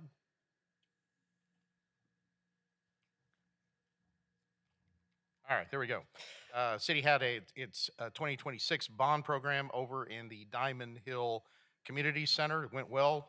Good discourse and good questions asked. In the center, Boys and Girls Club of Greater Tarrant County had a ribbon cutting for their new mural, and it also celebrated the 40th anniversary of the Moores Foundation, which contributed to that mural creation. So thanks to the artist and to the Moores Foundation and the Boys and Girls Club. All right, on the right, Women of Courage. We had a recognition event at the Northside Community Center. And again, we honored those women for their individual contributions to making our community great. Next slide, please. Okay, on the left, Citizens on Patrol Recognition Luncheon celebrating 35 years of those folks' service. And I was joined by Macy Hill and Michael Crane on that. Congratulations to the awardees. In the center, I had the honor of addressing the folks at the Tarrant County Sexual Abuse Advisory Council conference recently at the Lenapoke home. And to the right, we celebrated Dia de los Niños en Libros by Artis de la Rosa over at the Rose Marine Theater. And that's all I have. Thank you, Carlos. Councilmember Larsdorf. He's left, Mayor. Thank you, Councilmember Hill.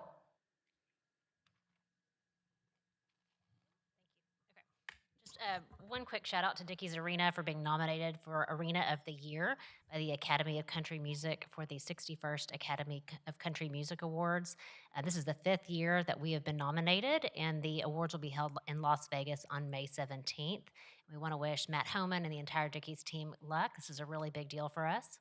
And then just want to take a point of privilege and thank Environmental Services, Stormwater, and Parks Department for their hard work, starting on Sunday morning bright and early and responding to all of our residents across the city. And they are continuing to work hard for the storm cleanup. I just want to let you know how much we appreciate you. Thank you. And Councilmember Beck. A couple upcoming events in the district. First and foremost, April 30th through May 3rd. So this week and this weekend, we have Mayfest. Always a great time, and we are praying that the weather's going to hold out for us. Next slide. Also this weekend, we have the first Saturdays at Sundance Square. It's a great artisan market. If you have not had the opportunity to visit, I would highly recommend popping over to Mayfest and then hitting Sundance Square. Next slide. All right, if you're still looking for something to do this weekend, May 3rd in Artisan Circle, they will be having their Cinco de Mayo event from 11 a.m. to 5 p.m. Next slide. Okay, next weekend, Mother's Day weekend, don't miss the Fairmount Tour of Homes. It's always a great event to get to go through and look at some of Fort Worth's history. Next slide. May 23rd is our annual Fort Worth Carry the Load event. It's part of the national relay that starts at different points across the country and ends in that city to the east we don't name. But for those of you that are city employees, you should have received several reminders, and you will receive several more between now and the cutoff time to sign up. I ask that all city employees consider signing up and being part of our team to help remember those service members and first responders that have fallen in the line of duty. And then this next one is a point of personal privilege, and if I could ask Anthony Rojas to please stand up. That's you. Today is Anthony's last council meeting with. Oh, congratulations, Anthony. I know, yeah. Many of you don't know this, but outside of my ex-husband, Anthony is actually the longest relationship that I've ever had. He's been with me for 6 years, so he is just glutton for punishment. Anthony has been with me since 2019. I think he was 19 at the time. He didn't tell me that. He let me buy him beer, and we didn't find out he was not 21 until he came to work for the city. So be careful, Anthony can be sneaky. Anthony has been an amazing staff member. I have watched him grow over the years from a young kid whose neck I wanted to strangle sometimes to a really just amazing employee, member of the city, and member of the community. He's led so much here, both inside the walls of City Hall and outside. He is not leaving public service. He is going on to represent a greater District 9. So we wish him the best of luck in that. If you need constituency services, he is still going to be your guy. So please take the next week to wish Anthony the best of luck as he moves on to his next endeavor. Congratulations. And I do know that Anthony is a huge Texas Rangers fan. When I got to ride in the parade, I'll never forget, you were taking a sea of 600,000 people, and all of a sudden I hear Anthony go, "Maddie," as loud as possible. And you had waited in line, I guess, all night long to be at the front of that parade when they were world champions. But you're a joy, Anthony. It's so great to see young people that are part of this city want us to be successful. And honestly, people in D9 always talk about your office. Both you and Mia do a great job, and I know how hard it is to take constituent calls. That's where a lot of us started in public service, and we're very thankful for your leadership. So congrats on your new endeavor.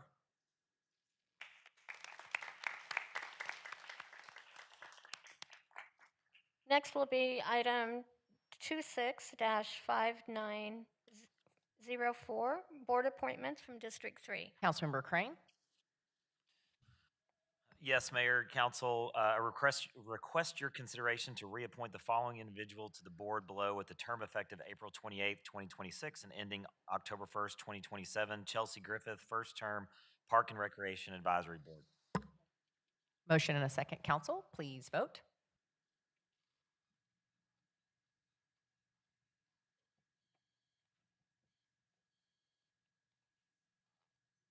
Motion carries.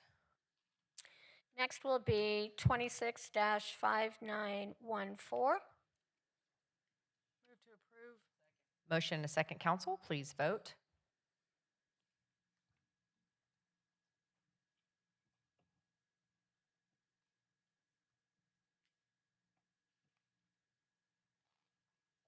Motion carries. Next is 26-5916. Move to approve. Motion and a second. Thank you so much to Allison and the entire team for working so hard on this one. Please vote.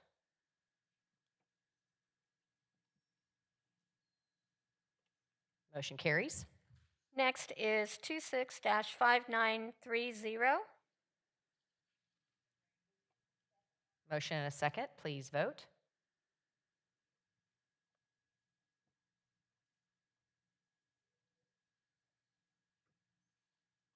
Motion carries.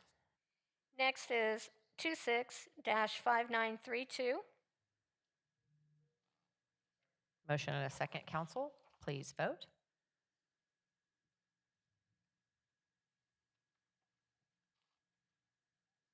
Motion carries.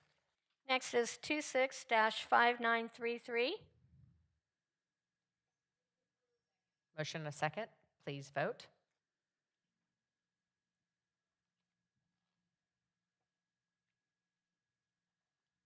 Motion carries. Next is 26-5935. Motion and a second. Please vote.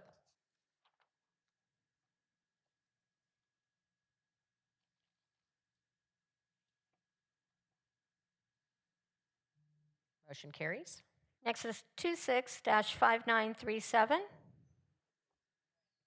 Motion and a second. Please vote.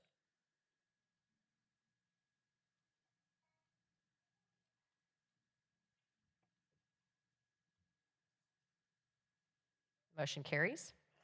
Next is 26-5939. Motion and a second. Council, please vote.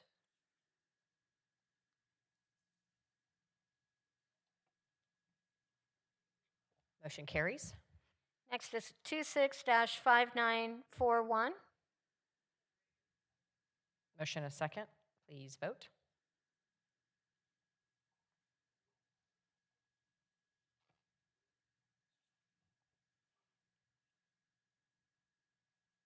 Motion carries.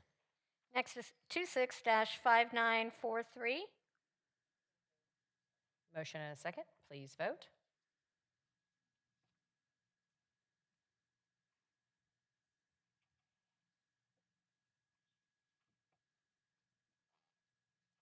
Motion carries. Thank you to Bond Council for all of those MNCs. Next will be MNC 26-0275. Staff's available if there are questions. A motion and a second, council. Please vote.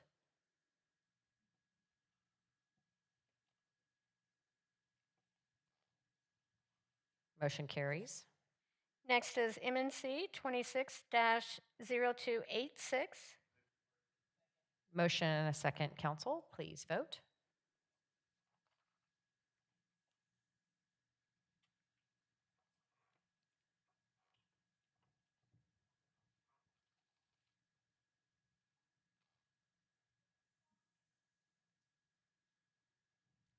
Oh, I didn't vote.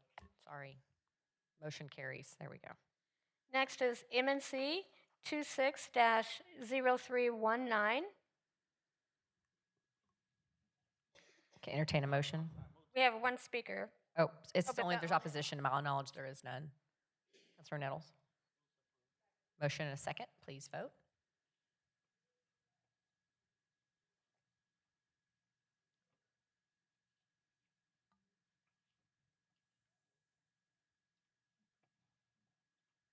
Motion carries. Next is ZC-25-208. Move to approve. Motion and a second. Please vote.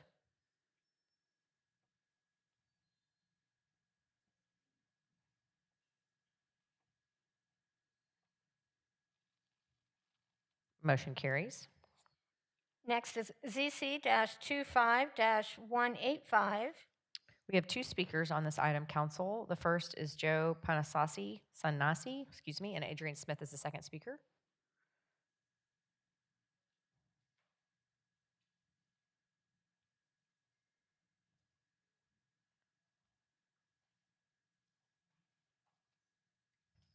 Passanisi? Passanisi. I was getting closer. We're really close. Good morning or afternoon. Morning or afternoon. Joe Passanisi, council member, mayor, council members. I'm here to speak on behalf and answer any questions about the proposal we have on the table for putting in the batch plant on this location there with the rail spur. Thank you, Joe. Councilmember Flores, you have any questions at this time?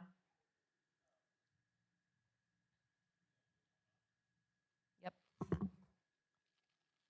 Okay, I have no questions. Appreciate Mr. Passanini being here. We have discussed this, and what I found in my course of discussion with staff is that the zoning commission recommendation was for a 5-year CUP for a permanent batch plant. And there's a revised site plan that you and I had discussed, but that has not been reviewed yet by staff. It was submitted late. So from a strictly a process standpoint, I'm going to continue this to the next council meeting, and I believe we do not have a council meeting on the end of May, which would put us, I think, in June 8th or 9th. Or 9th, thank you. So that's when we're going to continue the case too. Got a motion and a second. Thank you. I do have one more speaker. Carlos, Adrian Smith is still a speaker available.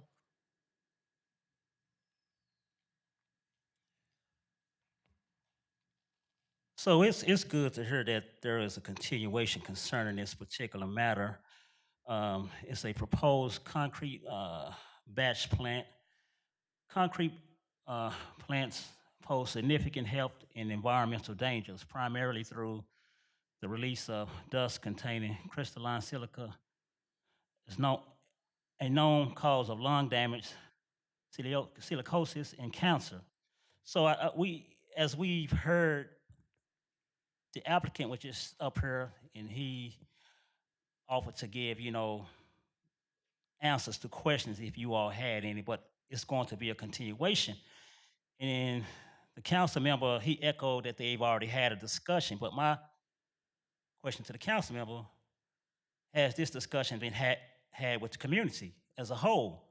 Because to the left of this particular site, to the west of this particular site is a community, okay? And to the south of this particular site is a elementary school. So my question to the council member if we're going to do a continuation, will the community be a part of this discussion? Have they been brought on board as to what's due to possibly take place? And it shouldn't be at a morning meeting. It should be at a night meeting where more people can attend. We know what these morning meetings are for, to get things passed like under the table, you know, when not too many eyes in there. You can shake your head all you want, Mayor, but you know it's the truth.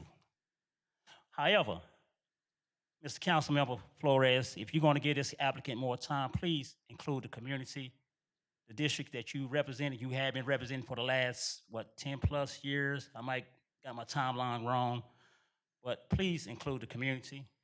And if those babies could vote, which I know, you know, those elementary school kids, they can't vote. They can have mock elections or whatever in their schools, you know. But if they could vote, I'm sure they would vote.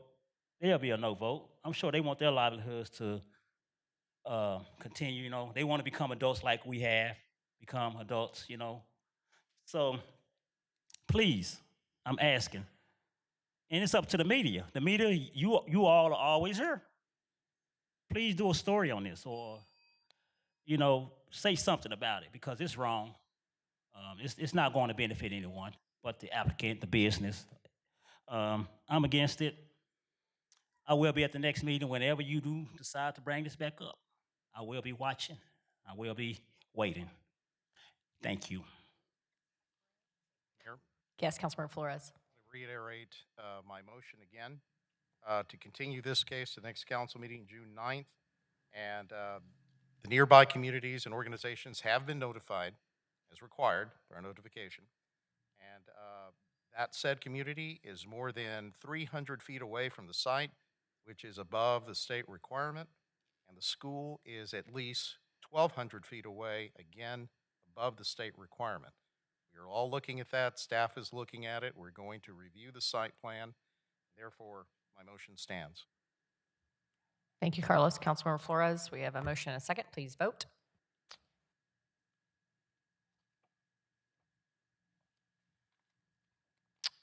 Motion to continue passes. Next is ZC-25-199. Councilmember Nettles. A motion and a second. Council, please vote.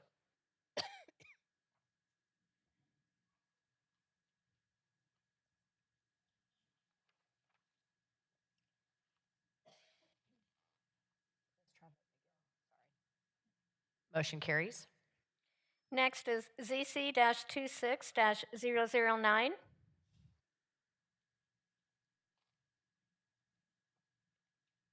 Councilmember Nettles. Okay, I'm going to ask the applicant to come quickly to, over the PA system, let us know what exactly you're doing in the change. We changed this zoning about 2 years ago, and he's coming back to make an amendment to the change, and I want to make sure that it's on the record.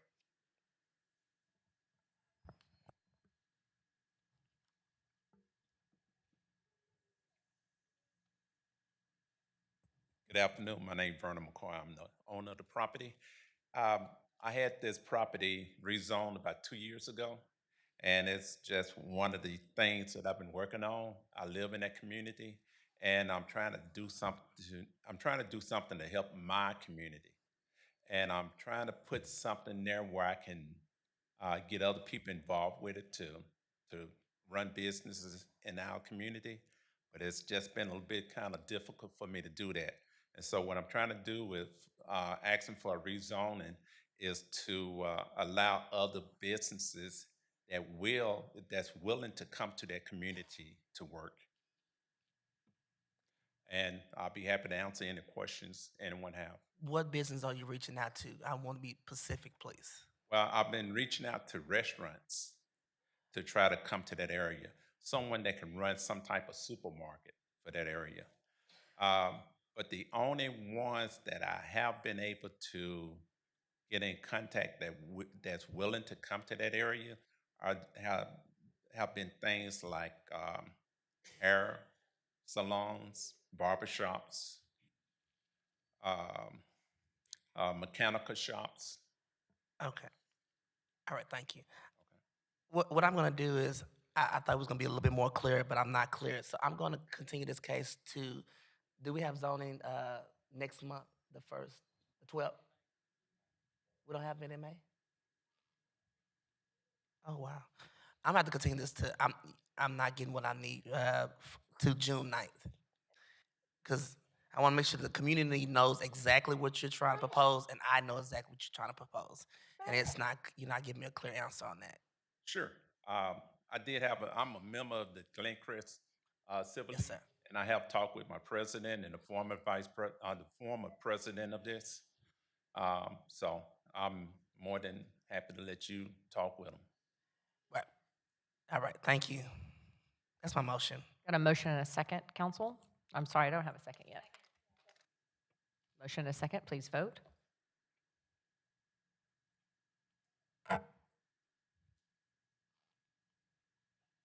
Motion carries. Next is ZC-26-011. Move to approve. Motion and a second, please vote.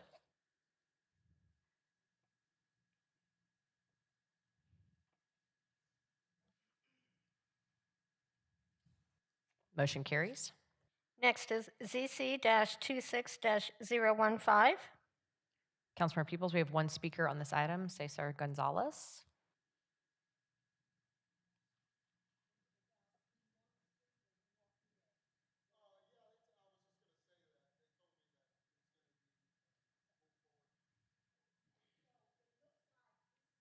To ask for continuances. On this case, Mr. Gonzalez and my team has talked to him. Our staff looked at it and said the land use wasn't compatible, the comp plan wasn't compatible, consistent, and I was going to look at denying this. However, Mr. Gonzalez has come to me and said he has met with the neighborhood association and they are in agreement. I have not heard that, and this is a neighborhood of single family. So I wanted to continue this until June the 9th because I think you said you had speakers and information about those that were in favor of it. Yes.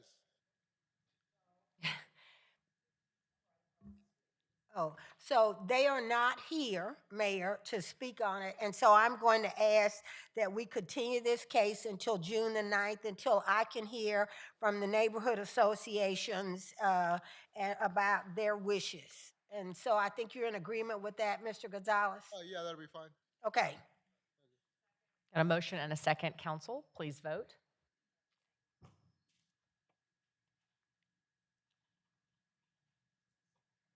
Motion carries. Next is ZC-26-016. Move to approve. It looks like we have a speaker. We do.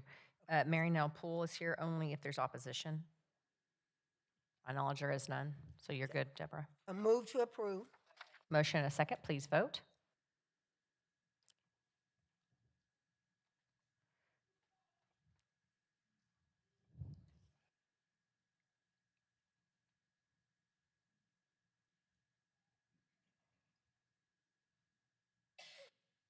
Motion carries. Next is ZC-26-017. Councilmember Hall, we have 3 speakers, but only if there's opposition. To my knowledge, there is none.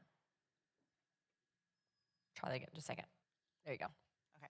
Thank you, Mayor. I did have some questions about the case. I didn't know if the representative was here.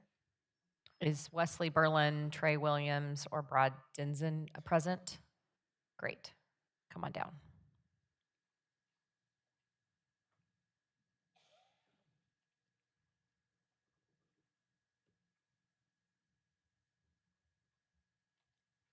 Good afternoon, Wesley Berlin with Spartan Engineering. Hey, Wesley, good afternoon. Thank you so much for being here. I did have some questions with regards to, or a question with regards to the parking and the congestion in that area.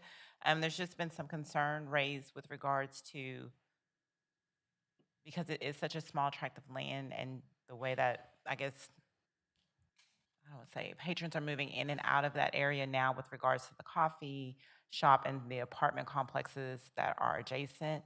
And I was just wondering, I had asked questions about that and I never really received any information about that. So that was a concern I was curious to know how to address that. Yeah, thank you for the question.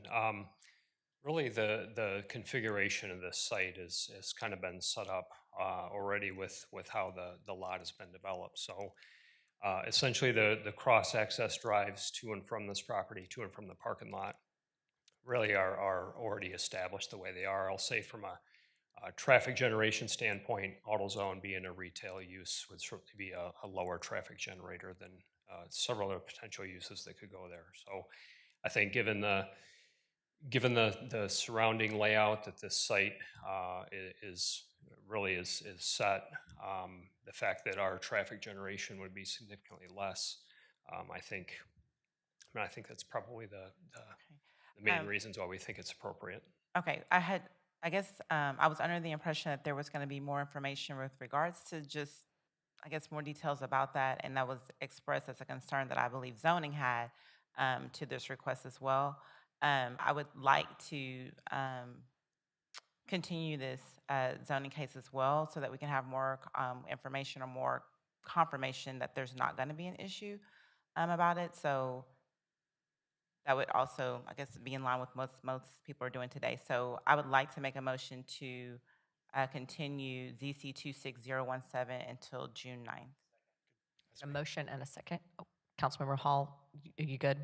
Yeah, that he's okay? welcome to speak if you. Go ahead, if you could speak. I'm sorry, I was just trying to be a little bit easier. We just have, there's basically typically 3 employees, so there'll be 3 cars, and then we typically don't have more. Now, it can have a few more, but typically more than 3 or 4 other people ever in there at any one time, where if you have a McDonald's or a chicken finger place or another coffee user, then all those QSRs, which are called quick service restaurants, are gonna have tremendously more traffic than we would have. So we would have a much smaller contingent of traffic there than almost any other use I can think of that those guys can already go there. Thank you. Got a motion and a second, council, please vote.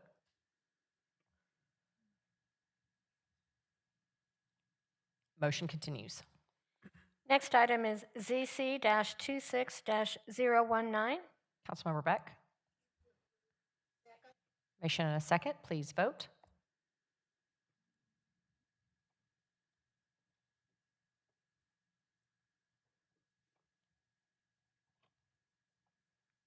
Motion continues. Motion passes.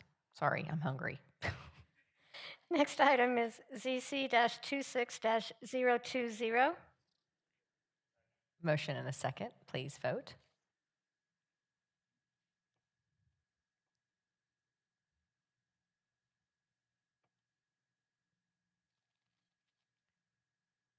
Motion passes.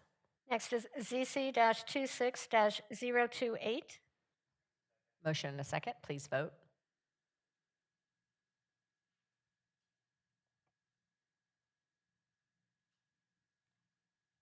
Motion passes. Next is ZC-26-005. Councilmember Flores.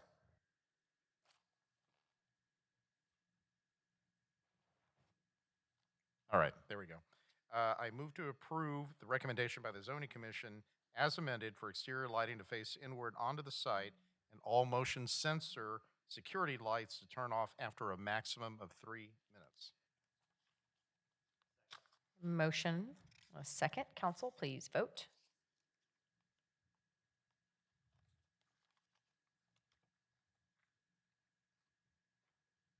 Motion carries.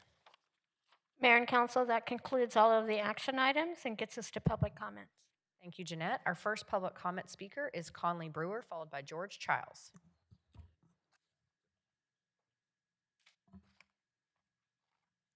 George Childs, followed by Bob Willoughby.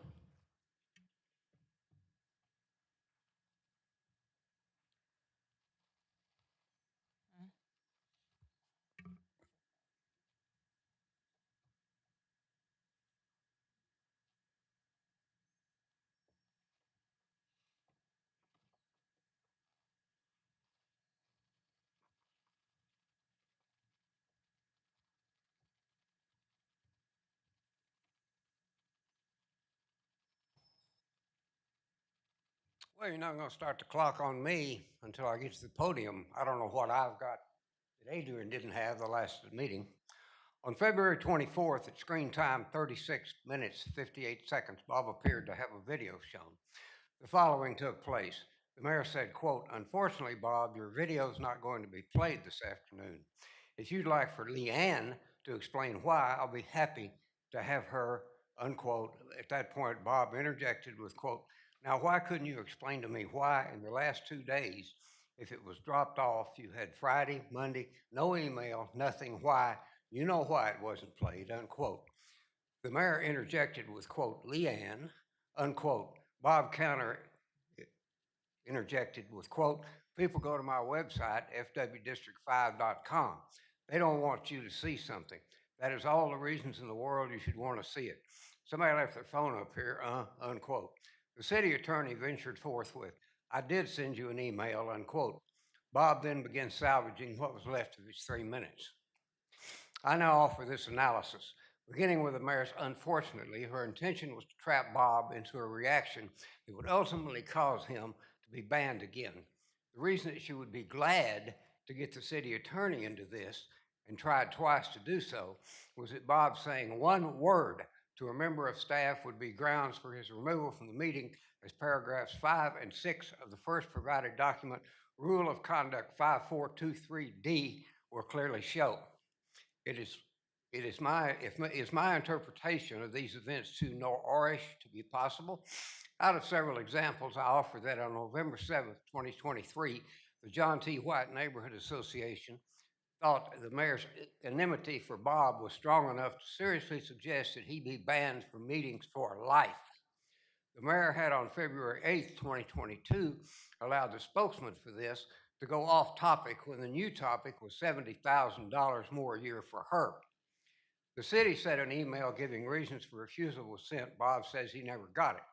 Later, one was received stating, quote, "We can't play your video today because it talks about issues related to upcoming charter elections, and per state law, our staff cannot be involved in using city resources to reference how a vote should go," unquote. What state law? All I could find was the second provided document, Election Code 255003, Political Advertising. The third provided document, Texas Ethics Commission Advisory Opinion number 456, puts a very sharp stake through the city attorney's stance that document 2 applies to members of the public speaking at meetings that are broadcast as a regular practice. What would cause a chief elected official and a department elected and a department head to pervert? I think that'll do it. Erica Christinelli, followed by Reed Bills. Erica present. Reed Bills, followed by Caroline James.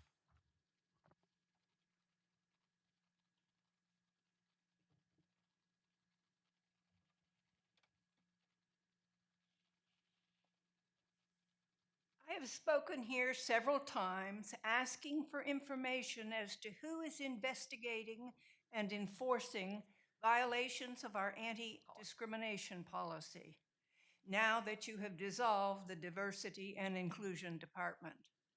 To date, I have not received an answer. I served on the Human Relations Commission for 7 years, and I know that the Diversity and Inclusion Department monitors racial, religious, gender, disabilities, and ethnic discrimination in housing, jobs, and public accommodations. Removing the DI department does not eliminate inequality. It means that now those who are discriminated against have no recourse against those who violate their rights. The D&I department also supports the Human Relations Commission, which serves as a watchdog for assuring employees and residents are treated equitably. Who facilitates the work of this commission now? Council members who voted to delete the department confused DEI with protection of civil rights. They are not the same thing. Protection from discrimination is enforcing violations of our anti-discrimination ordinance. DEI is establishing policies that avoid discrimination in the first place.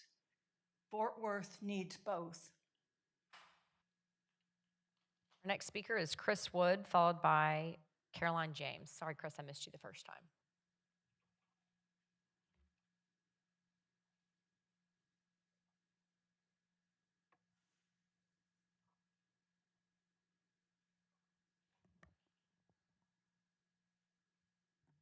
I'm Chris Wood. I'm here to join the discussion on Fort Worth first responders having issues with workers' compensation claims when injured on the job. Many Fort Worth first responders face high denial rates for claims, long waits for approval, and repeated refusals for specialized medical care. A major issue is the city workers' compensation in-network only plan. When a doctor or specialist is not in the network, even if they are highly qualified, care is delayed or outright denied. For injuries that require specialized treatment, delays are not just frustrating, they can worsen outcomes and prolong recovery. There is a growing call to allow injured first responders to see qualified specialists outside the rigid network, as long as they accept the city's rate. This would reduce delays, improve outcomes, and ultimately get people back to work faster and healthier. I want to share a personal experience. When I had a broken arm, I underwent conventional medical treatment. However, the treatment did not alleviate the extreme pain when pressure or weight was put on my arm.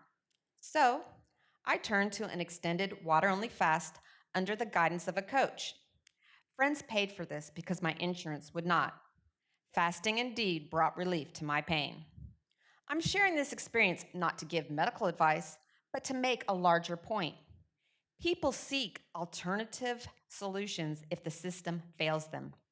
First responders should never have to fight for treatment or turn outside the system to find relief. They deserve timely access to appropriate specialists and a workers' compensation process that puts recovery first. Please allow injured first responders to see qualified specialists outside the network. Thank you. Caroline James will be followed by Kevin Carlson.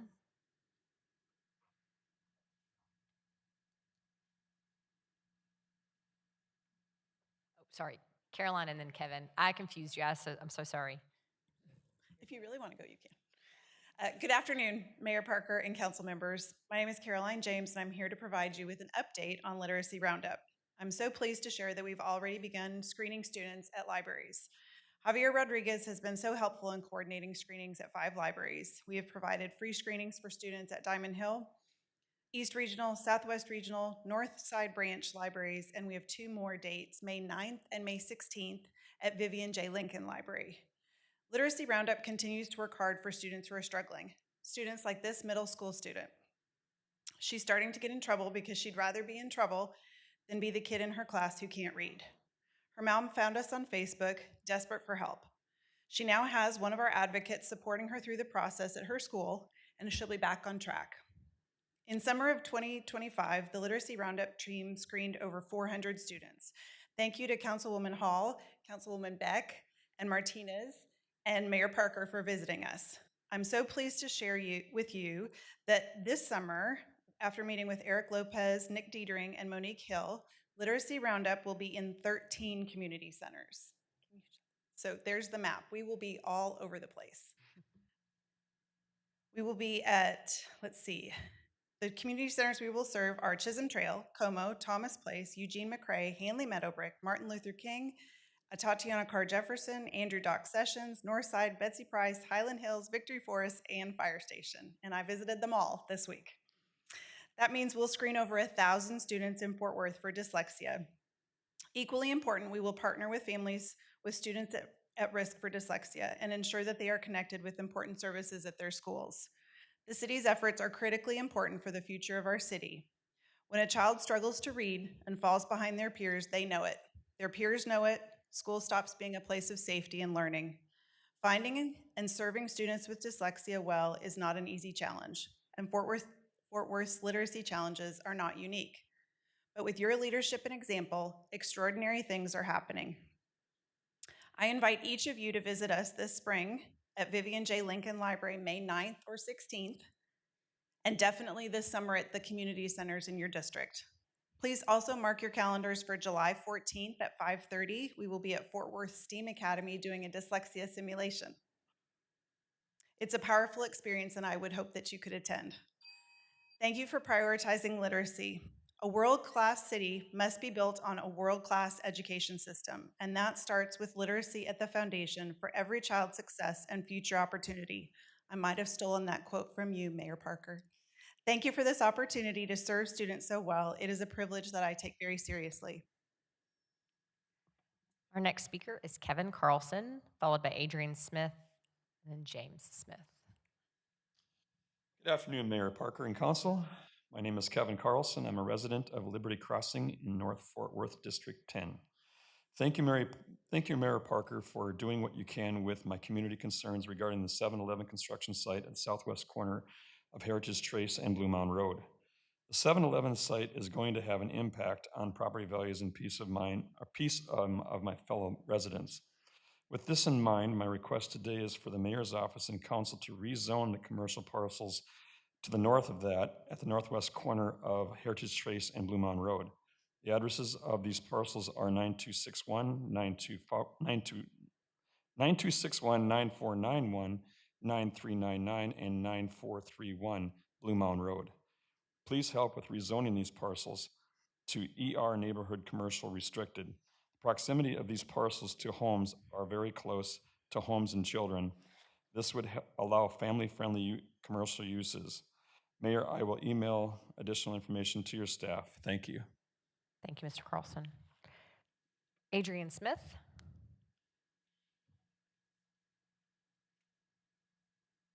So I'm going to end how I begun. We know that voting is all we got as it relates to this country, you know, this democratic country, however you want to talk about it. Voting is powerful. Voting is what brings us together. Voting, it can also bring divisions amongst us. So as it relates to the bond, the upcoming bond, you know, what people do when they want to get elected, they tell you what they're going to do, what they're inspired to do. You know, they try to convince people, hey, vote for me for this reason, that reason. And we go, yeah, that person sounds like the person I want. And we give them our vote, and they get in the seats, right? They get in the seats. Well, what typically happens when people get elected? And I'm just generally speaking, I'm not, you know, just as general as what I'm saying. What typically happens? They do the opposite. We see it on a federal level. It's trickled down to the state level. And hey, it happens on the local level. You know, it's like a flip-flop.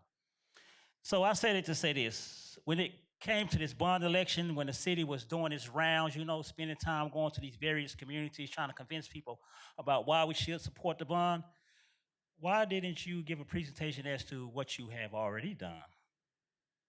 I don't think you did that.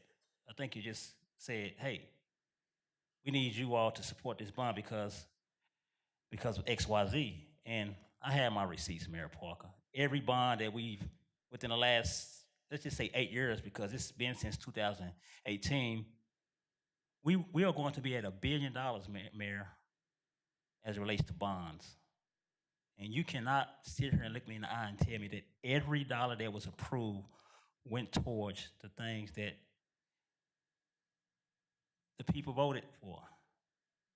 You cannot look me in my eye and tell me that. So I reclaim my time, please. I reclaim my time. Point of order. I reclaim my time. May I reclaim my time? You can't call point of order, Adrian, but you do May I have 52 reclaim my seconds left. time? This is a public comment. And like I stated, we shall overcome. And I'm not speaking about the we shall overcome that was reflected in the 60s. You know, that was a great era. That we shall overcome brought us to this point of overcoming. What I mean by when I say we should overcome bad representation as relates to our elected officials. Those individuals who basically make everything personal, who wear their feelings on their sleeve, Ms. Beck. See, unlike you all, can't silence my voice. I will continue speaking, and I will continue making myself available. Mayor, I hope you get the lunch you want. Thank you. That's a conclusion of our speakers because I do not see James. Oh, James, you are here. Hi there. James will be our last speaker, council.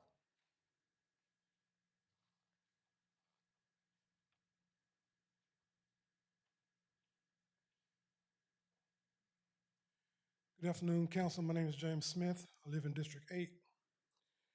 In 2013, Jerry Waller was shot and killed by officers who went to the wrong home while responding to a burglary call. Waller went to his garage believing he heard a prowler. The officers shot Waller after they claimed he had a gun and didn't obey orders to drop it. The two officers were both rookies and were later cleared by Tarrant County jury. This story is eerily similar to the death of Tatiana Jefferson. The difference is the officer was found guilty and the officers didn't follow policy and procedure.